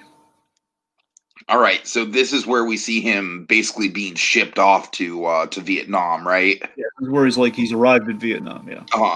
Oh man, I mean, just again with the Kreese stuff, I just feel like they do such a good job, like editing wise. It's not every episode; it's kind of sprinkled here and there. Dragon, it's like if Lost were to ever come back, I would want them to do their flashbacks more like this and less like the every episode a different character gets a flashback type of format, because I mean, this is just telling just perfected in my opinion. Absolutely. Again, much of the theme of the story is strength and tactics. That's kind of what the theme of this whole one is, where we see Kreese is recruiting athletes again, much like his own captain in Vietnam, Captain Turner, who's the monster who essentially. The way I see it, I think it's more. I think we end up on the nature side of things, on the nurture side of things, where John Kreese was kind of molded into this. He's passing on the trauma he suffered at Captain Turner's hands. That's kind of what turned him into kind of the origin of Cobra Kai. Cobra Kai is kind of recurring pain and trauma, where he's picking the best of the best essentially here, just the athletes. That recruitment thing at the beginning of the episode was pretty exciting, because it's like, oh boy, what the hell is he up to now? Now, what's really great about this too is that think about this, Tiki. He's electing strength over character, where season 1 of Cobra Kai, through Johnny Lawrence's way of doing things with Cobra Kai, he picked character, and that he molded people. He created Hawk, which, again, is really strong. And again, he picked the oddballs, and the oddballs really delivered. Where, again, Kreese, he's like, forget that noise. I want to start from the strongest, and then make that stronger. Which, again, is missing. It's not all about the started from the bottom, now we're here mentality. Again, in doing so, Tegan, this is where the layer comes in. He's rejecting his own weakness that we saw him start off as. He can't take it. So, in doing so, Hawk is now facing one of the prime candidates of this recruitment. He's facing his old bully, Kyler. Yeah, Kyler, I don't know, man. He just seems like he's one of my least favorite characters on the show, if I'm being honest with you. He's pretty damn one-dimensional. You're right. I liked that in the first season, though, we gave him that one dimension of he was trying to impress the girl's father. He's trying to place, Mr. LaRusso. But again, that was the closest thing to a layer we gave him. But again, real prick. And then he just kind of disappeared for season 3 and came for season 2, and then came back in season 3 to be even more of a dick. So. Exactly. So yeah, point being learned. Anyway, so we bring back the bullies that kind of started this whole mess in the first place, and Hawk beats the living crap out of the fat one. My God! And again, so Cobra Kai is turning into the bullies are replacing the old guards. This is where we eliminate half our Cobra Kais, which again will end up in a new faction, which we'll get to. And which leads to a show of force from Hawk, and again the symbol of John Kreese trying to teach himself. In a sense, again, I think he views himself potentially as Hawk, even though I think the tragedy of Hawk is that Hawk thinks he has a chance at becoming the new star pupil of Cobra Kai, when in actuality, Kreese has already picked Tori for that role, and he's looking at Robbie later on. So. All right, Dragon. You're kind of breaking up there a little bit, audio wise. Sorry, what I was getting at is that you still are. You might want to go out and come back in. I don't know what's up. All right, sorry about that, folks. So yeah, Luke. The guy's name is Kyler. What more do you guys expect but sheer prickery? You're right. Chaos. Interesting theory with Kyler.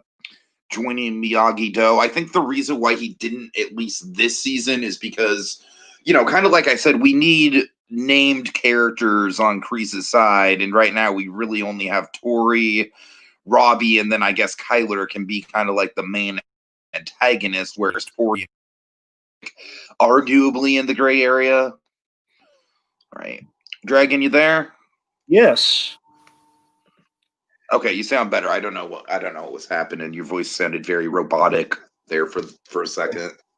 Okay, so my point is, so Hawk again. I like that. We replace the old guard with the new with the new guys are going to turn into their own faction. I like that. Hawk really doesn't have a chance at becoming the new top dog of Cobra Kai because Kreese already has that earmark for Tori, and later on it's going to have an earmark for Robbie. So you feel even worse for Hawk. He's not even like the top choice anymore.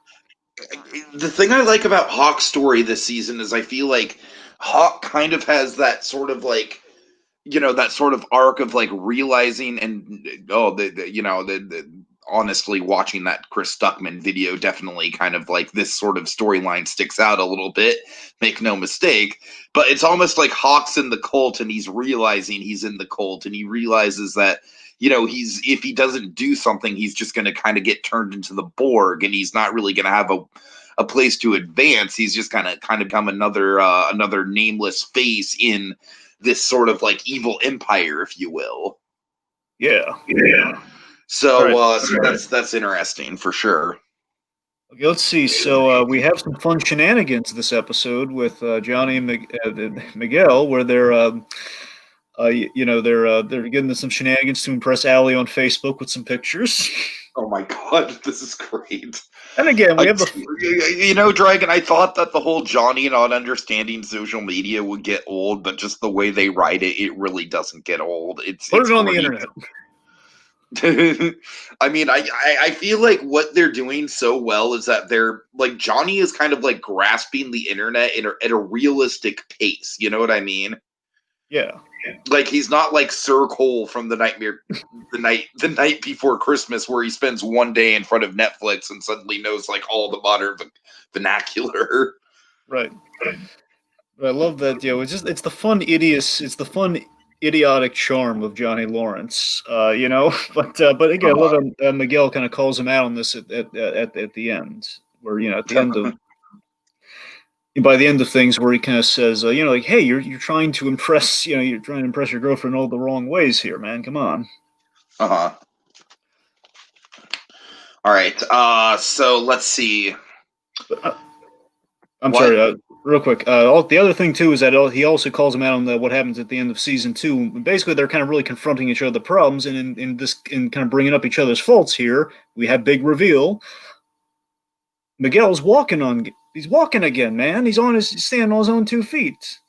Yeah. It's nice. All right. Dragon, is this also where we get the Cobra incident at the dealership, or am I jumping ahead? I think you're jumping ahead. Okay, my bad. But this is where it starts. This is where Amanda goes down. Amanda goes down, and she. Slap, man! That epic slap. Absolutely. I'm sorry. Actually, let me rephrase that. This is when we have so Amanda. I think she did at the end of the last episode. But Amanda goes to the cops, and that backfires big time with John weaponizing the PC culture against her. Like, yeah, she walked into my place of business and assaulted me. I'm a Vietnam vet, man. It's not really nice. I love that because it's Kreese, because that Kreese, on a physical level, he could take her if he wanted to. But by the same point, he knows that, by far the more damaging road to go down is just by kind of taking the concerned citizens approach. Absolutely. And again, I love that Kreese is, again, this is the whole strength and tactics thing of the King Cobra thing, where he's using, the tactics of the kind of the snowflake world he's living in right now, using it against them. Right. Well, it's a little snowstorm. Let's see. Okay, so with the also with the flashback, the big tragic part of the flashback with Kreese, and I feel so bad for him too here, where Kreese we see the formation of the Cobra Kai Kreese, whole a strike first, strike hard, no mercy, where the origin is no hesitation, no second thoughts, no mercy. And what does Kreese do in the field to save his own guy? He hesitates. He hesitates, and that one gets that guy killed, I believe, and then gets him and his whole brigade, captured, and it's going to give Kreese a very permanent PTSD reminder of the Cobra Kai credo. Oh yeah, oh yeah. Which is very fascinating, just truly. It's just really, really fascinating stuff. So again, I like that. Again, we're kind of doing that stuff with Kreese mainly through the episode here, and again, it's with the tactics and everything. Again, confronting Johnny with the problem of like, you got to be a better sensei. Just kind of using that and putting a nice little button on it with the Facebook message, which was really. I love that. Again, he's so close to the breakthrough. He creates this perfect post, like saying, "You know what? I've screwed up. But I'm going to do better, man, because I'm a sensei. That's what I am." They just, nah, how are you? It's like, nothing's new with me. You? he's so close to the breakthrough. He's so close. Oh, God. Oh, God. So that's episode 6 there for you. All right. Episode 7, Dragon. Help me pronounce the name of this one. Obstaculous. Obstaculous. All right. What do we got here, Dragon? And let's try not to go on for 2 hours if we can. Right. Of course, obstaculous, that's obstacles, and boy, there are a lot of them in this episode. We got some obstacles for our guys here. Miguel is back, so yay, he's back, he's standing up. This episode is mostly just kind of like setting up the sides going forward into the final 3 episodes, right? That's pretty much the function of this episode, is kind of like Miguel returning to the school and kind of the alliances being solidified. Yeah, these are the obstacles now that we've settled the major apocalyptic. Like, we got to find Robin, we got to get Miguel back on his 2 feet. That's kind of been and save. We've dealt with all the major pressing issues, and this is now our new status quo. And Miguel reacting to. He's been out of the loop. He's now finding out what's going on, and we're setting up Eagle Fang Karate. Right. And then of course Johnny showing up at the school, which is great and a long time coming. And I love the logic of like, hey man, I used to go to the school. You don't think I know the places in and out of here? I've been there. Yeah, I love he's trying to talk sense into Hawk. I love that Miguel is trying to save Hawk here and just say, like, Sensei made you who you are. You're gonna lose your don't get lost. But what Kreese is telling you, man, come on.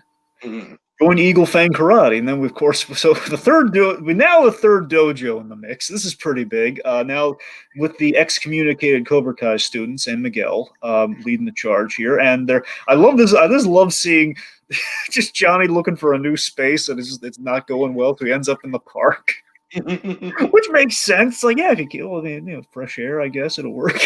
It does make sense, Dragon. That's what most karate classes that are still operating are doing these days. I know, right? It makes sense.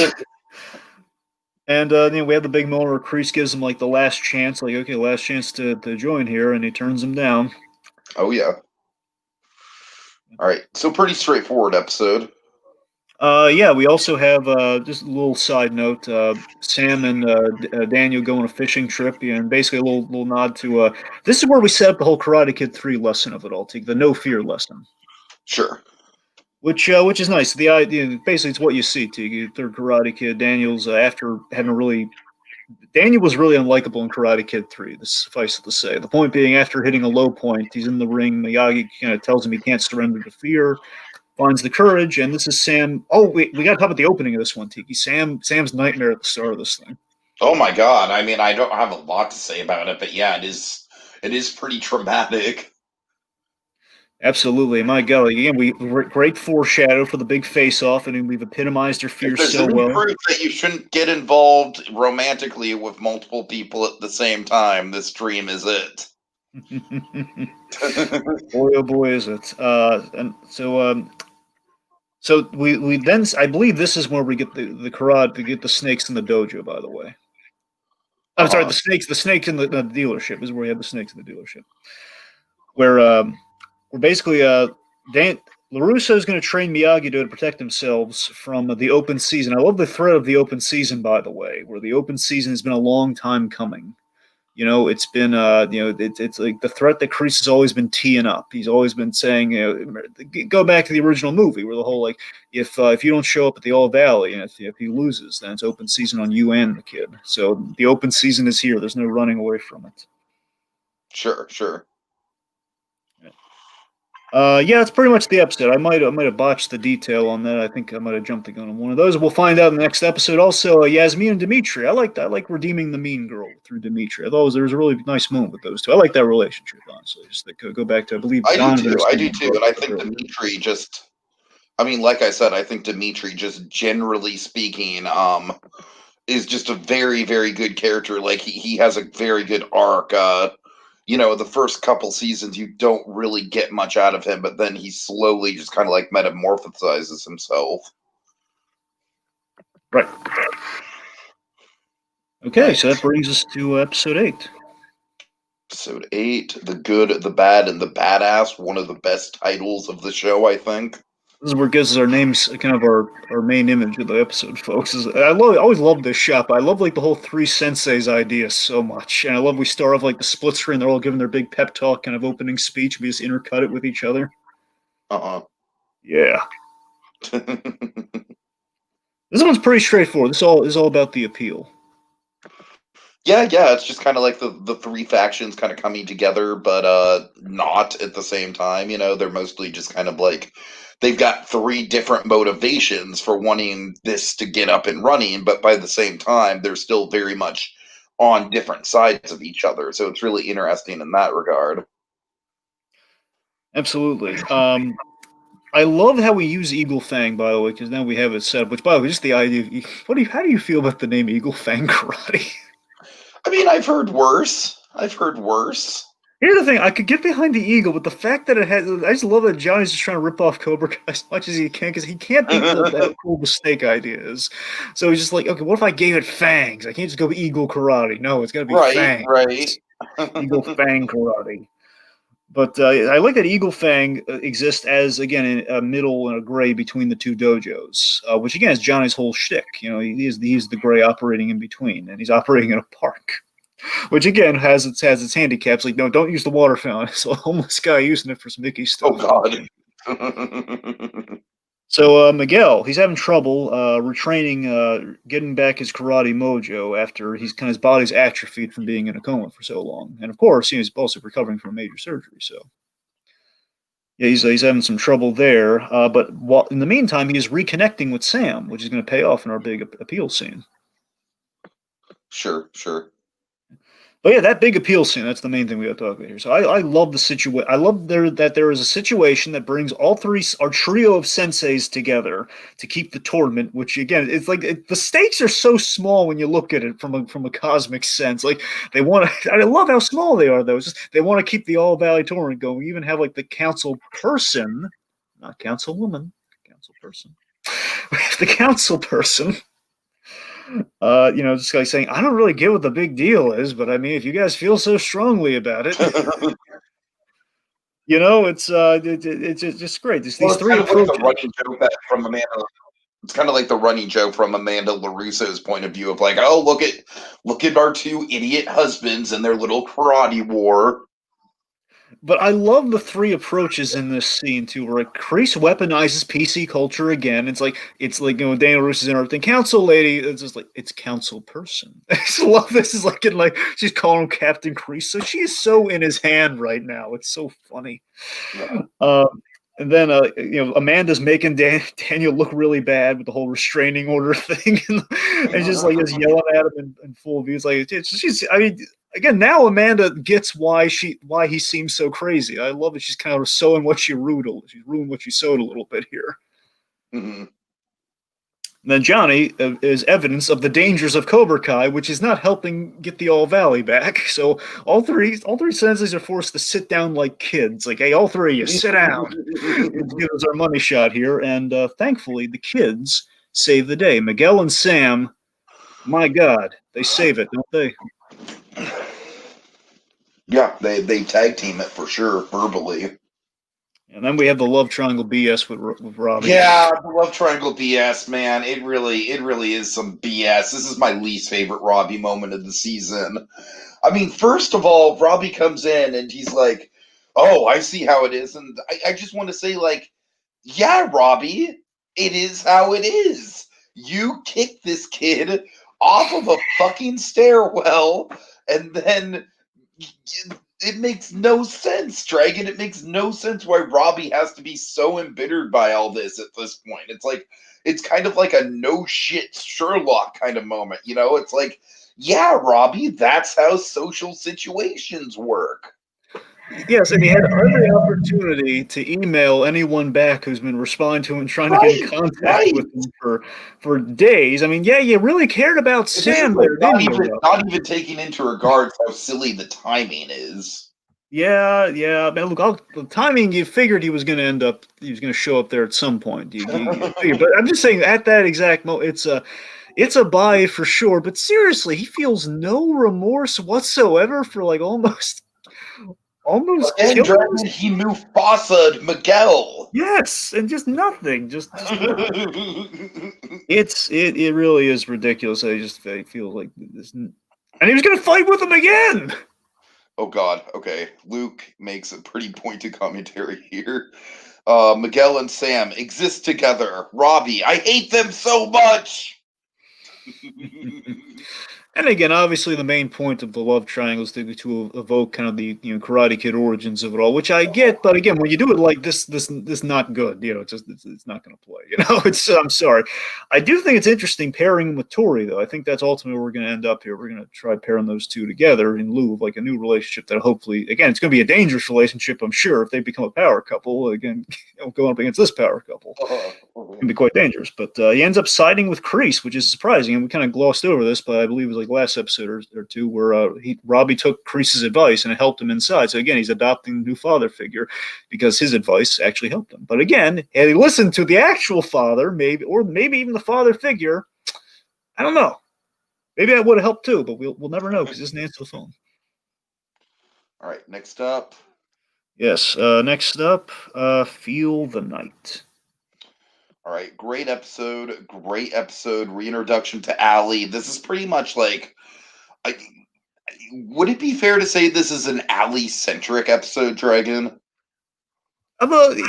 Yes, but it's kind of hard to tell because she drifts into the other episode too in a big way. But yeah, Sure. this is pretty much the very Allie centric episode. Yeah, sure.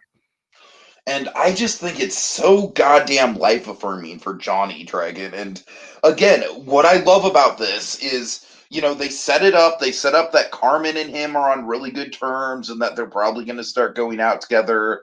And then he gets the email from, her and it's kind of just from Allie. And it's kind of just like, oh no, I see what's going to happen. They're going to go to the Christmas function together and Carmen's going to be there and Carmen's going to see Johnny with this other girl.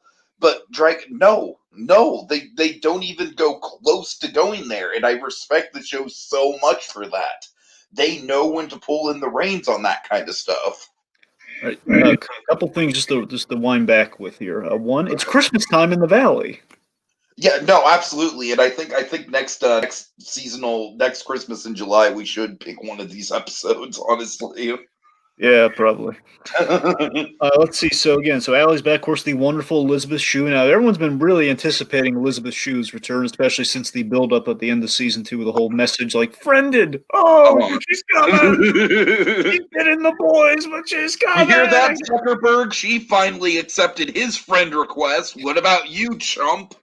No, but seriously, how do you feel about Elizabeth Shue's return here, man? I mean, she's absolutely charming, Dragon, and like I said, it's super cathartic because this is like the kind of like the white whale of Johnny's life, if you will. And I totally respect that they don't ever go in a direction where it feels like there's going to be a one night stand or some sort of drama with Carmen or anything like that.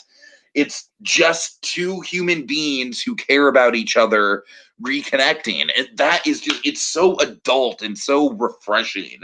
And again, also, I love Johnny and Carmen together, by the way. I really like those two together. They kind of had some nice chemistry. So it's really nice. Again, things are working out. Over the 80s fantasy involving Carmen. That's still hilarious. But seriously, I love these two crazy kids together. But I absolutely agree with you, Tegan. That I think one of the genius things about the episode was that we, again, knowing Johnny, again, we're setting him up to fail, to screw this thing up. It just again, we have Carmen brings out in the pair. She brings out Johnny's potential and his hope for being a better sensei, essentially. And Allie walks in. We have this lunch, which again, it's like initially kind of starts off as a lunch, which then turns into a day of reconnecting fun at the arcade, kind of redoing their big date in the first place, which is big. And I just love setting Johnny up to ruin his nice, healthy relationship with Carmen, setting him all the way back with the now newly single Allie, because it wouldn't get worse. It would just be, hey, Allie's single, which was not an option before.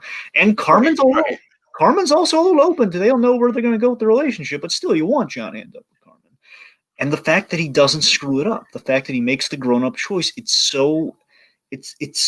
such a great, smart choice, and it's building hope for change and that and the plan here. It's just, and also it also concurs with the kids' plan. The kids' plan is that they're gonna try to get the two senseis together, get past their their issues of the past. Which again, if Johnny can get past like not doubling down on Allie again, there is hope. So again, I just love how our stories are kind of convalescing here. It's so lovely.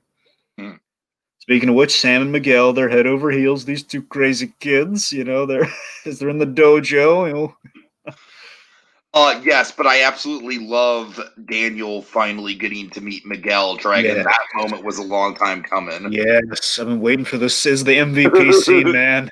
And it's in the Ford, it's in the car, it's in the big symbol. I mean, I love how at first it's like poor Daniel. He's just kind of like, all right, really, Sam? Really, a third one?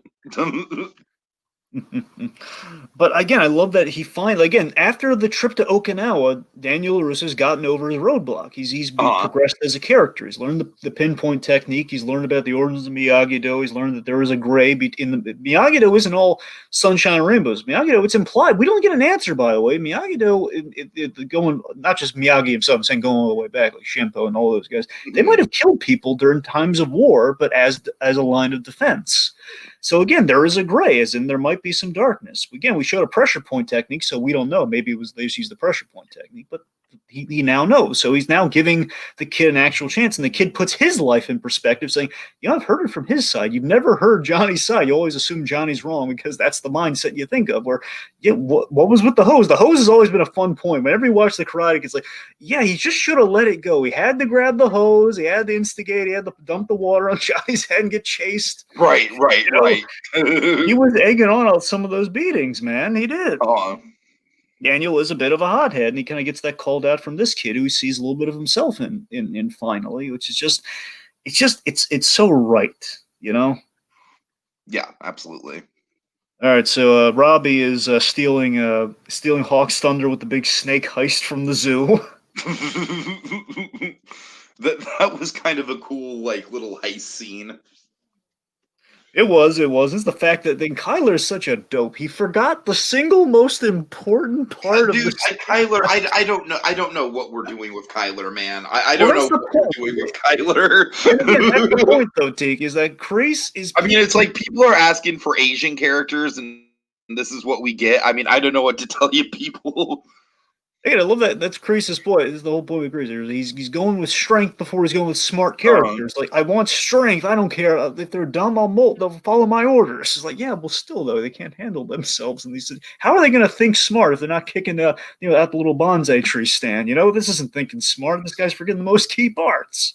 Right. All right, so we basically key up our big stuff for the finale here, which of course is two parts. One, we do the Parent Trap plan at the Christmas party at the Russo house, which is it's a solid olive branch, by the way. But think about it: the Eagle Fang and Miyagi-Do are both. This is what's so brilliant. Almost kind of what Moon tried to do in season 2 with the house party. Yes, it's the better. Well, again, but it didn't even start off as a house party. It's more kind of casual, more smaller kind of scale thing, which seemed like it was going to go even better until the home invasion happened. But we'll get there. I just love that we have these former friends who logically would, out of all the people who could reconnect and maybe team up, these are the 4 people that would be able to do that. And Dimitri gives the a-hole speech, and it works. And on the flip side, we're going to see, I guess we're building up at this point, and Johnny and Daniel, they're at the country club where it all started, and we're reversing things a little bit here, where they're now, Johnny's in his little white blazer and everything, and the big question, are we going to move past, our grudges? Are we going to fix the love triangle that started all 36 years ago? Are we going to move past this, darn it? The whole season's worth of buildup is hinging on this big moment that we get in episode 10. All right, so episode 10, December 9th, 19th. First of all, I love that title. It's so very ominous. You know what I mean? It's like, you're just like, oh, something big is going to go down because it's a date. The most innocuous I title. will say, Dragon, I do think in terms of like big explosive season finales, I think season 2 was a little bit more explosive, but this is more grounded. I gotta tell you, I like this finale a lot better than the season 2 finale. Nothing against the season 2 finale. I'm not saying I didn't like it as good. I'm just saying like season 2 was super bombastic, and whereas this one was a lot more realistic. So true.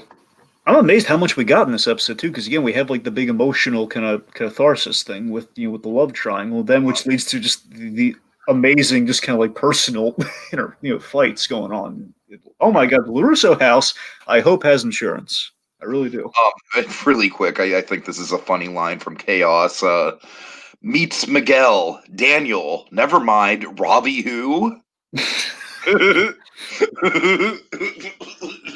And also earlier, Luke says, Kreese speaks to Robbie once. Robbie, I love you so much. Great. To be fair, Kreese has had his eyes on Robbie ever since season 2. He's always wanted to get him to be a Cobra Robbie guy. is the elusive, like, Luke Skywalker to turn to the dark side in this series. If I can't get Johnny, or at the very least, he want all three of them. He wants like the bloodline of Cobra Kai to span generations, and if he can't get the father, he's going to get the son. It's very Palpatine-esque for sure. So yes, December 19th, the big season finale, all the Christmas chaos, and part 3 of the Kreese flashback story. Very, very big stuff happens. Oh, the cat wants to come in. Poor Bert. Oh God, I feel so bad. Bert got thrown through that window, man. Like, how could they throw the kid? I will say that was the one moment that I had spoiled for myself watching some of the reviews before watching this season. Was Double Toasted in particular just got a big kick out of that moment. So I knew that moment was coming. It's kind of like the stairway fight, It's like a less dramatic version of the stairway fight where in season 2 I knew something bad was going to happen to Miguel. I just didn't know what. In season 3, I knew that it's at a certain point we are going to get to this point of like, the Cobra Kai's lurking outside their houses and making animal calls and shit like that. And it's cool that we waited all the way up until the finale because I feel like something like that is a very gradual build, and you don't want to just go from season 2 to that. So I'm sorry, before we get into like all the home invasion stuff, I just want to hit up like kind of our big kind of the emotional crux here. I want to so again, I love how we link up from the other perspective with LaRusso here. So again, we spent the whole episode with Johnny and the whole like will he screw up his relationship with Allie, which obviously he's not, which is really a good call. And we do it from Daniel's point of view, and I love the irony that now he is a member of the snooty club that he had this absolutely. And I love the spaghetti subversion where the Karate Kid gets all the spaghetti dumped on him, where in this case, Johnny says, hey, all the spaghetti would have fallen on me. Stop being clumsy, man. We're white. And so basically we have, this third olive branch of, we have our olive branch of Johnny and Danny here, via the smart lady's intervention. I think this is just such a perfect way to get these two to see eye to eye. I think it's a perfect resolution. It was built up flawlessly. I kind of love it. Absolutely. It's we have like such a great successful peace talk going on here. Chaos. To be fair to Double Toasted, I think the review I watched was a spoiler review. To be fair, not sure though. But yeah, I like that we have like kind of our paralleling olive branches here, where as the kids are entering some successful peace talks, that again are going on here. We have just the senseis kind of getting back together here with Allie as our really smart lady, kind of being the olive branch, along with Amanda LaRusso here. It's kind of like nice little chat. And again, I love that's kind of like one of the few people in this universe outside of the ones actively involved in it that can understand the logistics of the karate civil war that's going on. Yeah, just think about it. We've had ridiculous. Yeah, each season we've had an olive branch that is brought through like one of the women in the guys' lives. Where season one it's Amanda with the whole like, hey, let's not fight outside the house. Let's have breakfast. Season two it's the double date again, thanks to Carmen mainly, and then now it's with Allie, the one who started the whole thing in the first place, which makes great sense. And I love that Allie's point really stuck with me from the episode is that there are three stories. There's his story, there's yours, and then there's the truth. And again, she's the symbol of the truth. And basically the truth being you both have more in common than you think, which is absolutely true. And again, this it's a classic situation where it's like if the circumstances were different, these two could easily be bros with each other. Yes, exactly. And I love that we foreshadow kind of Kreese's whole angle this season with the whole the enemy of my enemy is my friend, which is ultimately going to be what Daniel and Johnny have to learn themselves. Sure. So Johnny then doesn't end up with Allie because, and again, I love the reason, by the way. If anyone's saying, why didn't Johnny end up with Allie? Because they're adults. Yes, but I'm saying there's a great line to it as well, where it's like, hey, it's this wonderful little sentiment where you can visit the past, but you can't live in. Where you can. Allie is like a good friend to rely on, a good totem from the past, but he can't just. If he gets back with Allie, he doesn't learn anything. Mm-hmm. And it also kind of parallels Daniel's trip again with him, his ex-love. It's all that sort of stuff. Sure. All right, so we. I swear to God, one of the shark jumping moments for me in this show is when they start doing love triangle shit with the adults.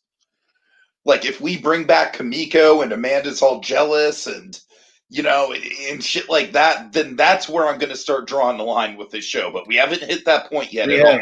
They've been very wise about that. I mean, Tiki, look at the victories so far. Most shows usually after the second season is when we go really downhill. We haven't gotten there. Okay, so I mean, we're already making good strides there.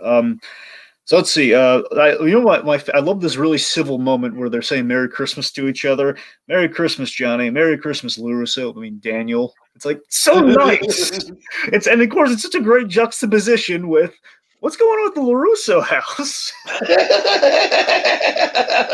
God. What is going on there? They're watching.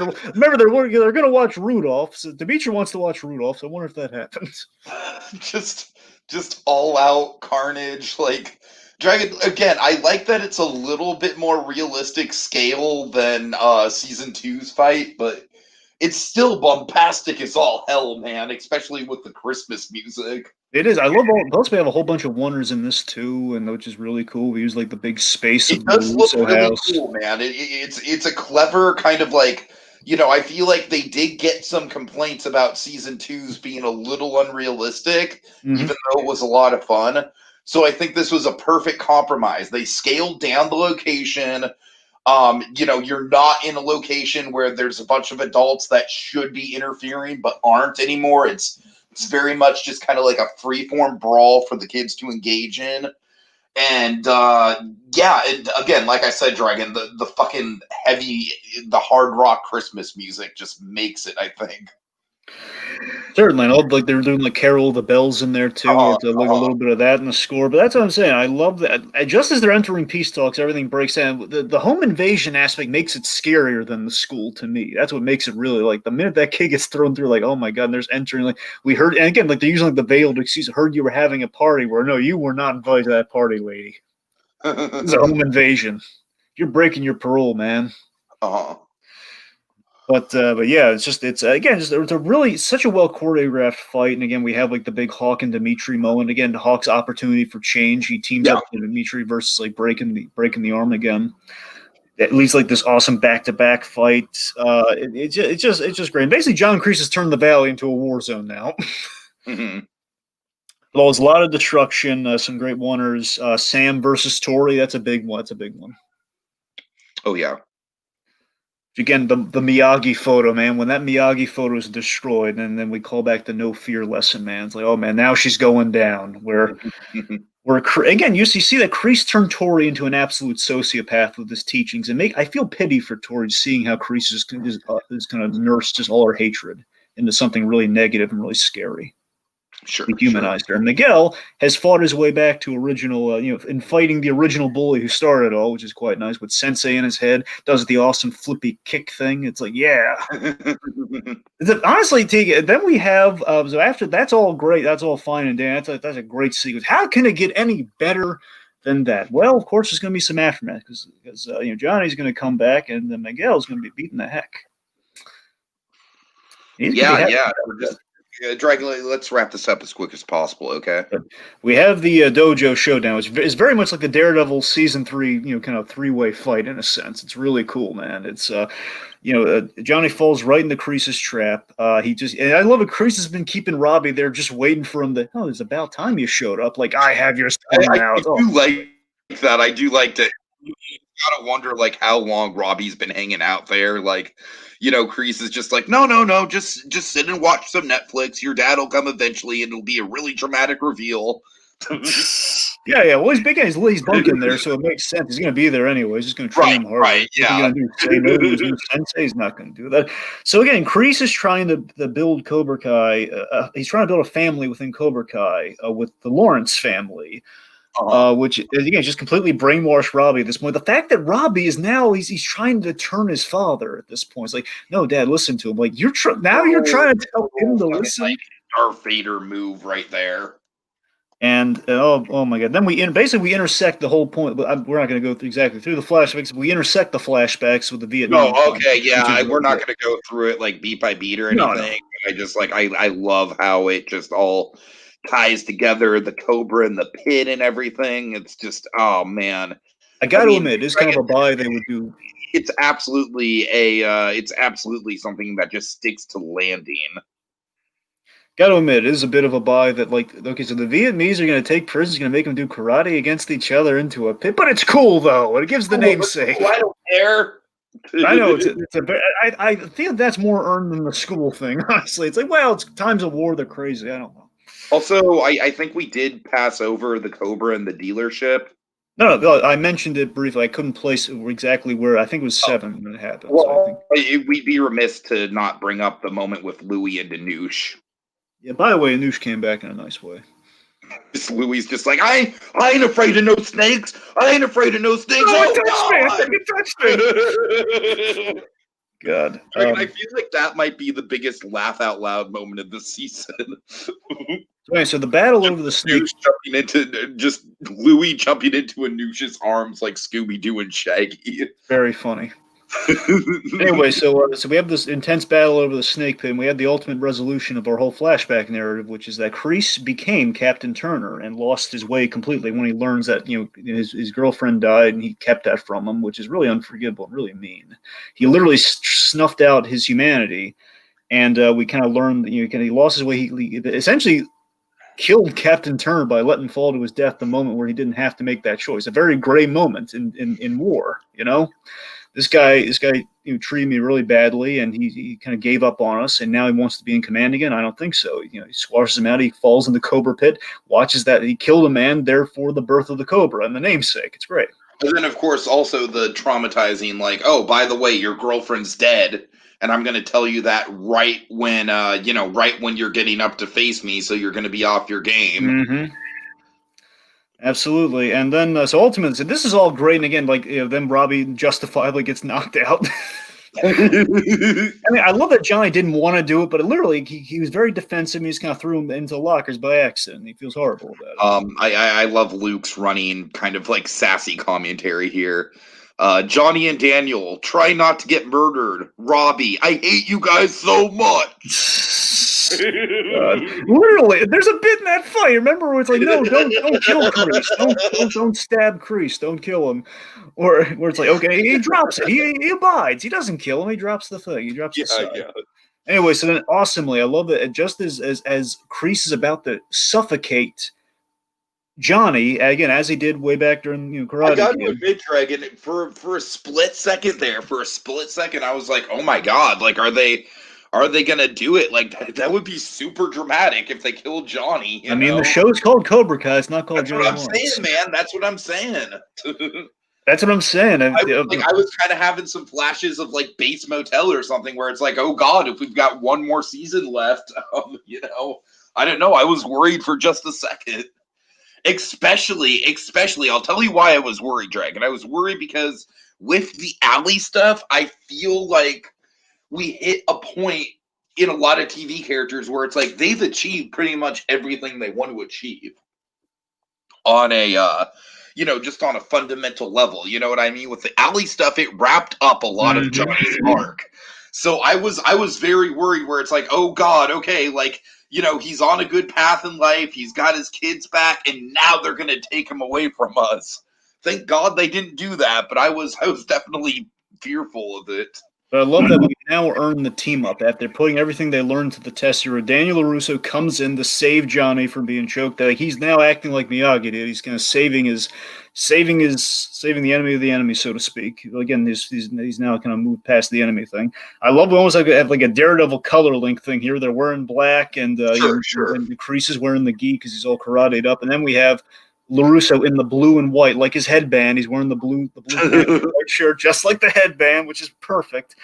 And again, like literally, Daniel gets thrown. They throw each other through the building. They throw each other through the window. One of the glass doors of Cobra Kai, which then leads to the big pressure points moment. And I got to ask you this. Daniel LaRusso possibly was about to kill Kreese because Johnny gave him the nod, like, yeah, this guy's a monster. We got to end this. And again, I got to admit, Dragon, I wouldn't be bothered by it because I feel like at that point, like, Kreese did have it coming. Just think about it. He came in really hot. You sent him to my house. Yeah. My daughter. And again, like, if Sam hadn't shown up, I don't know. He might have done it. He might have. Oh, I hear you. Great stuff. All right, I don't want to go to 2.5 hours, dude. So we need to wrap this up. I'm sorry for keeping on rushing you, but like I really don't want to. Like, this is already kind of pushing our time here. This is why we don't do best thing, worst thing at the top. Okay. So, anyway, so history repeats itself. We make the All Valley deal, as in Johnny and Danny are going to work together, which Danny's a little surprised by. Oh my God, we're working together. I guess we are. Okay.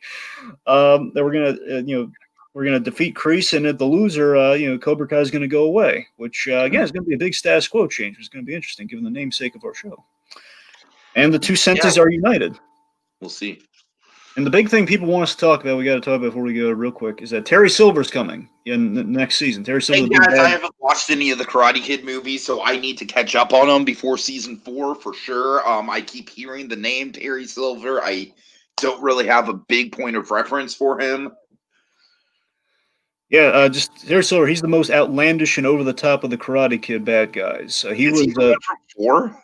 No, he's from 3. Oh, okay. That's what I'm saying. So he's a friend. John Kreese came back in 3, and Terry Silver was the other guy with him that helped him bring back Cobra Kai. Gotcha. The point being, we saw him in the Vietnam flashback, and there's just like, anything you need, Johnny, I'm there for you. I do know that there's kind of like the fake out in the Vietnam flashback with the guy with the ponytail, and everyone thought that was Silver. So that's the thing. So the one he actually saved, that's and you know what that really hit me too? I love that he calls him Johnny, which again draws a little bit of a parallel to the Johnny Lawrence. Of course. Yeah. So so season 4 we're getting Silver, smart dollars of donuts. We're getting Terry Silver, and again, I'm loving the discussion in the comments about kind of like everyone sort of thoughtfully thinking about where exactly Robbie's going to stand. A lot of people think he's going to kind of try to in spite of the fact that he's in Cobra Kai, he's going to kind of like try and take a more sort of independent path to take down people individually, which I think is really interesting. That sounds about right. The main thing that Kreese is imparting on his students is like to channel their hatred, and I guess it doesn't matter exactly how. You know what might happen? Imagine if Robbie turned on Kreese and like still just took him out. Yeah. All right. Okay. Anything else? Just final thoughts then, right? Final thoughts on my end. I honestly, guys, I do think that out of the 3 seasons, this might be the weakest, but man, it's like all 3 seasons are totally just like 8 out of 10 or above. It's just like I do feel like this is one of the most bingeable things that Netflix has ever put out. It truly is. It's just like the character work continues to impress. How ambiguous a lot of the main character lineup is. The Kreese flashbacks are just right up my alley as far as storytelling goes. and I cannot wait to see what goes on from here. I feel like Netflix and YouTube Red and the Karate Kid team have all just kind of carved just a great success for themselves. And I'm like, I wish that all reboots were like this. Dragon, I wish we lived in a perfect world where all reboots got this much care and attention behind them. All right, final thoughts on your end? Final thoughts on my end. Season 3 really shows this series, has some special story moves left for sure. It does. It's taking it on. Taking it on the surface, just on surface level, like we take these surface level pulls from the sequel, we redeemed them and we turned them into some compelling drama, which I really liked. Admittedly, we kind of dropped the ball with Robbie. Yeah, I like the idea of putting him with Kreese, but again, getting him there was absolutely, it was bumpy, Oh, to say the least. But again, given the larger, given the larger John Kreese endgame, I think it's entirely possible there's going to be a big payoff coming with with that story coming next season. I really do. I like that we have like the All Valleys kind of is our big kind of determination. Like it sounds like the rumor is they're going up to 6 seasons possibly, but again, in theory, season 4 could be a big the big determinator. Because again, Cobra is supposed to go away if Kreese loses, which traditionally that happens. But what if Kreese doesn't lose, man? What happens? So this was the right way to kick off 2021, folks. I don't know any other way to say it. With an uplifting message of we need the band together to stop violence without a point. We need to return things to the civil tournament structure, if you will, which is next season. In doing that, we achieve the all important balance. all right. Well said, Dragon. Well said. Well, I would like to thank Donovan Martin, Chaos13212, and Luke Talks About Movies for joining us for this whole conversation. You guys are awesome, and every time we have a whole conversation like this going throughout the podcast, I'm just kind of objected to say that this is kind of the reason we do this kind of stuff is for the audience of it all, guys. So thank you so much. I'm humbled to have people in our little tiny corner of YouTube talking about this show with us. It's been fun. So tune in tomorrow, guys, because we're going to be doing something really big. We're doing the top 10 movies of 2020 in our opinion. It's definitely going to be more of a favorites list than an objective best list, but we'll see how we get there. Dragon, I was finally able to see Nomadland. Will Nomadland end up on my list? We will see, but I was able to check that off my list, and as you know, that's one that I've been kind of like trying to see. So, all right. So folks, thanks a lot for watching, and we will see you next time. Honk honk. Why'd it have to be snakes? Honk. Honk.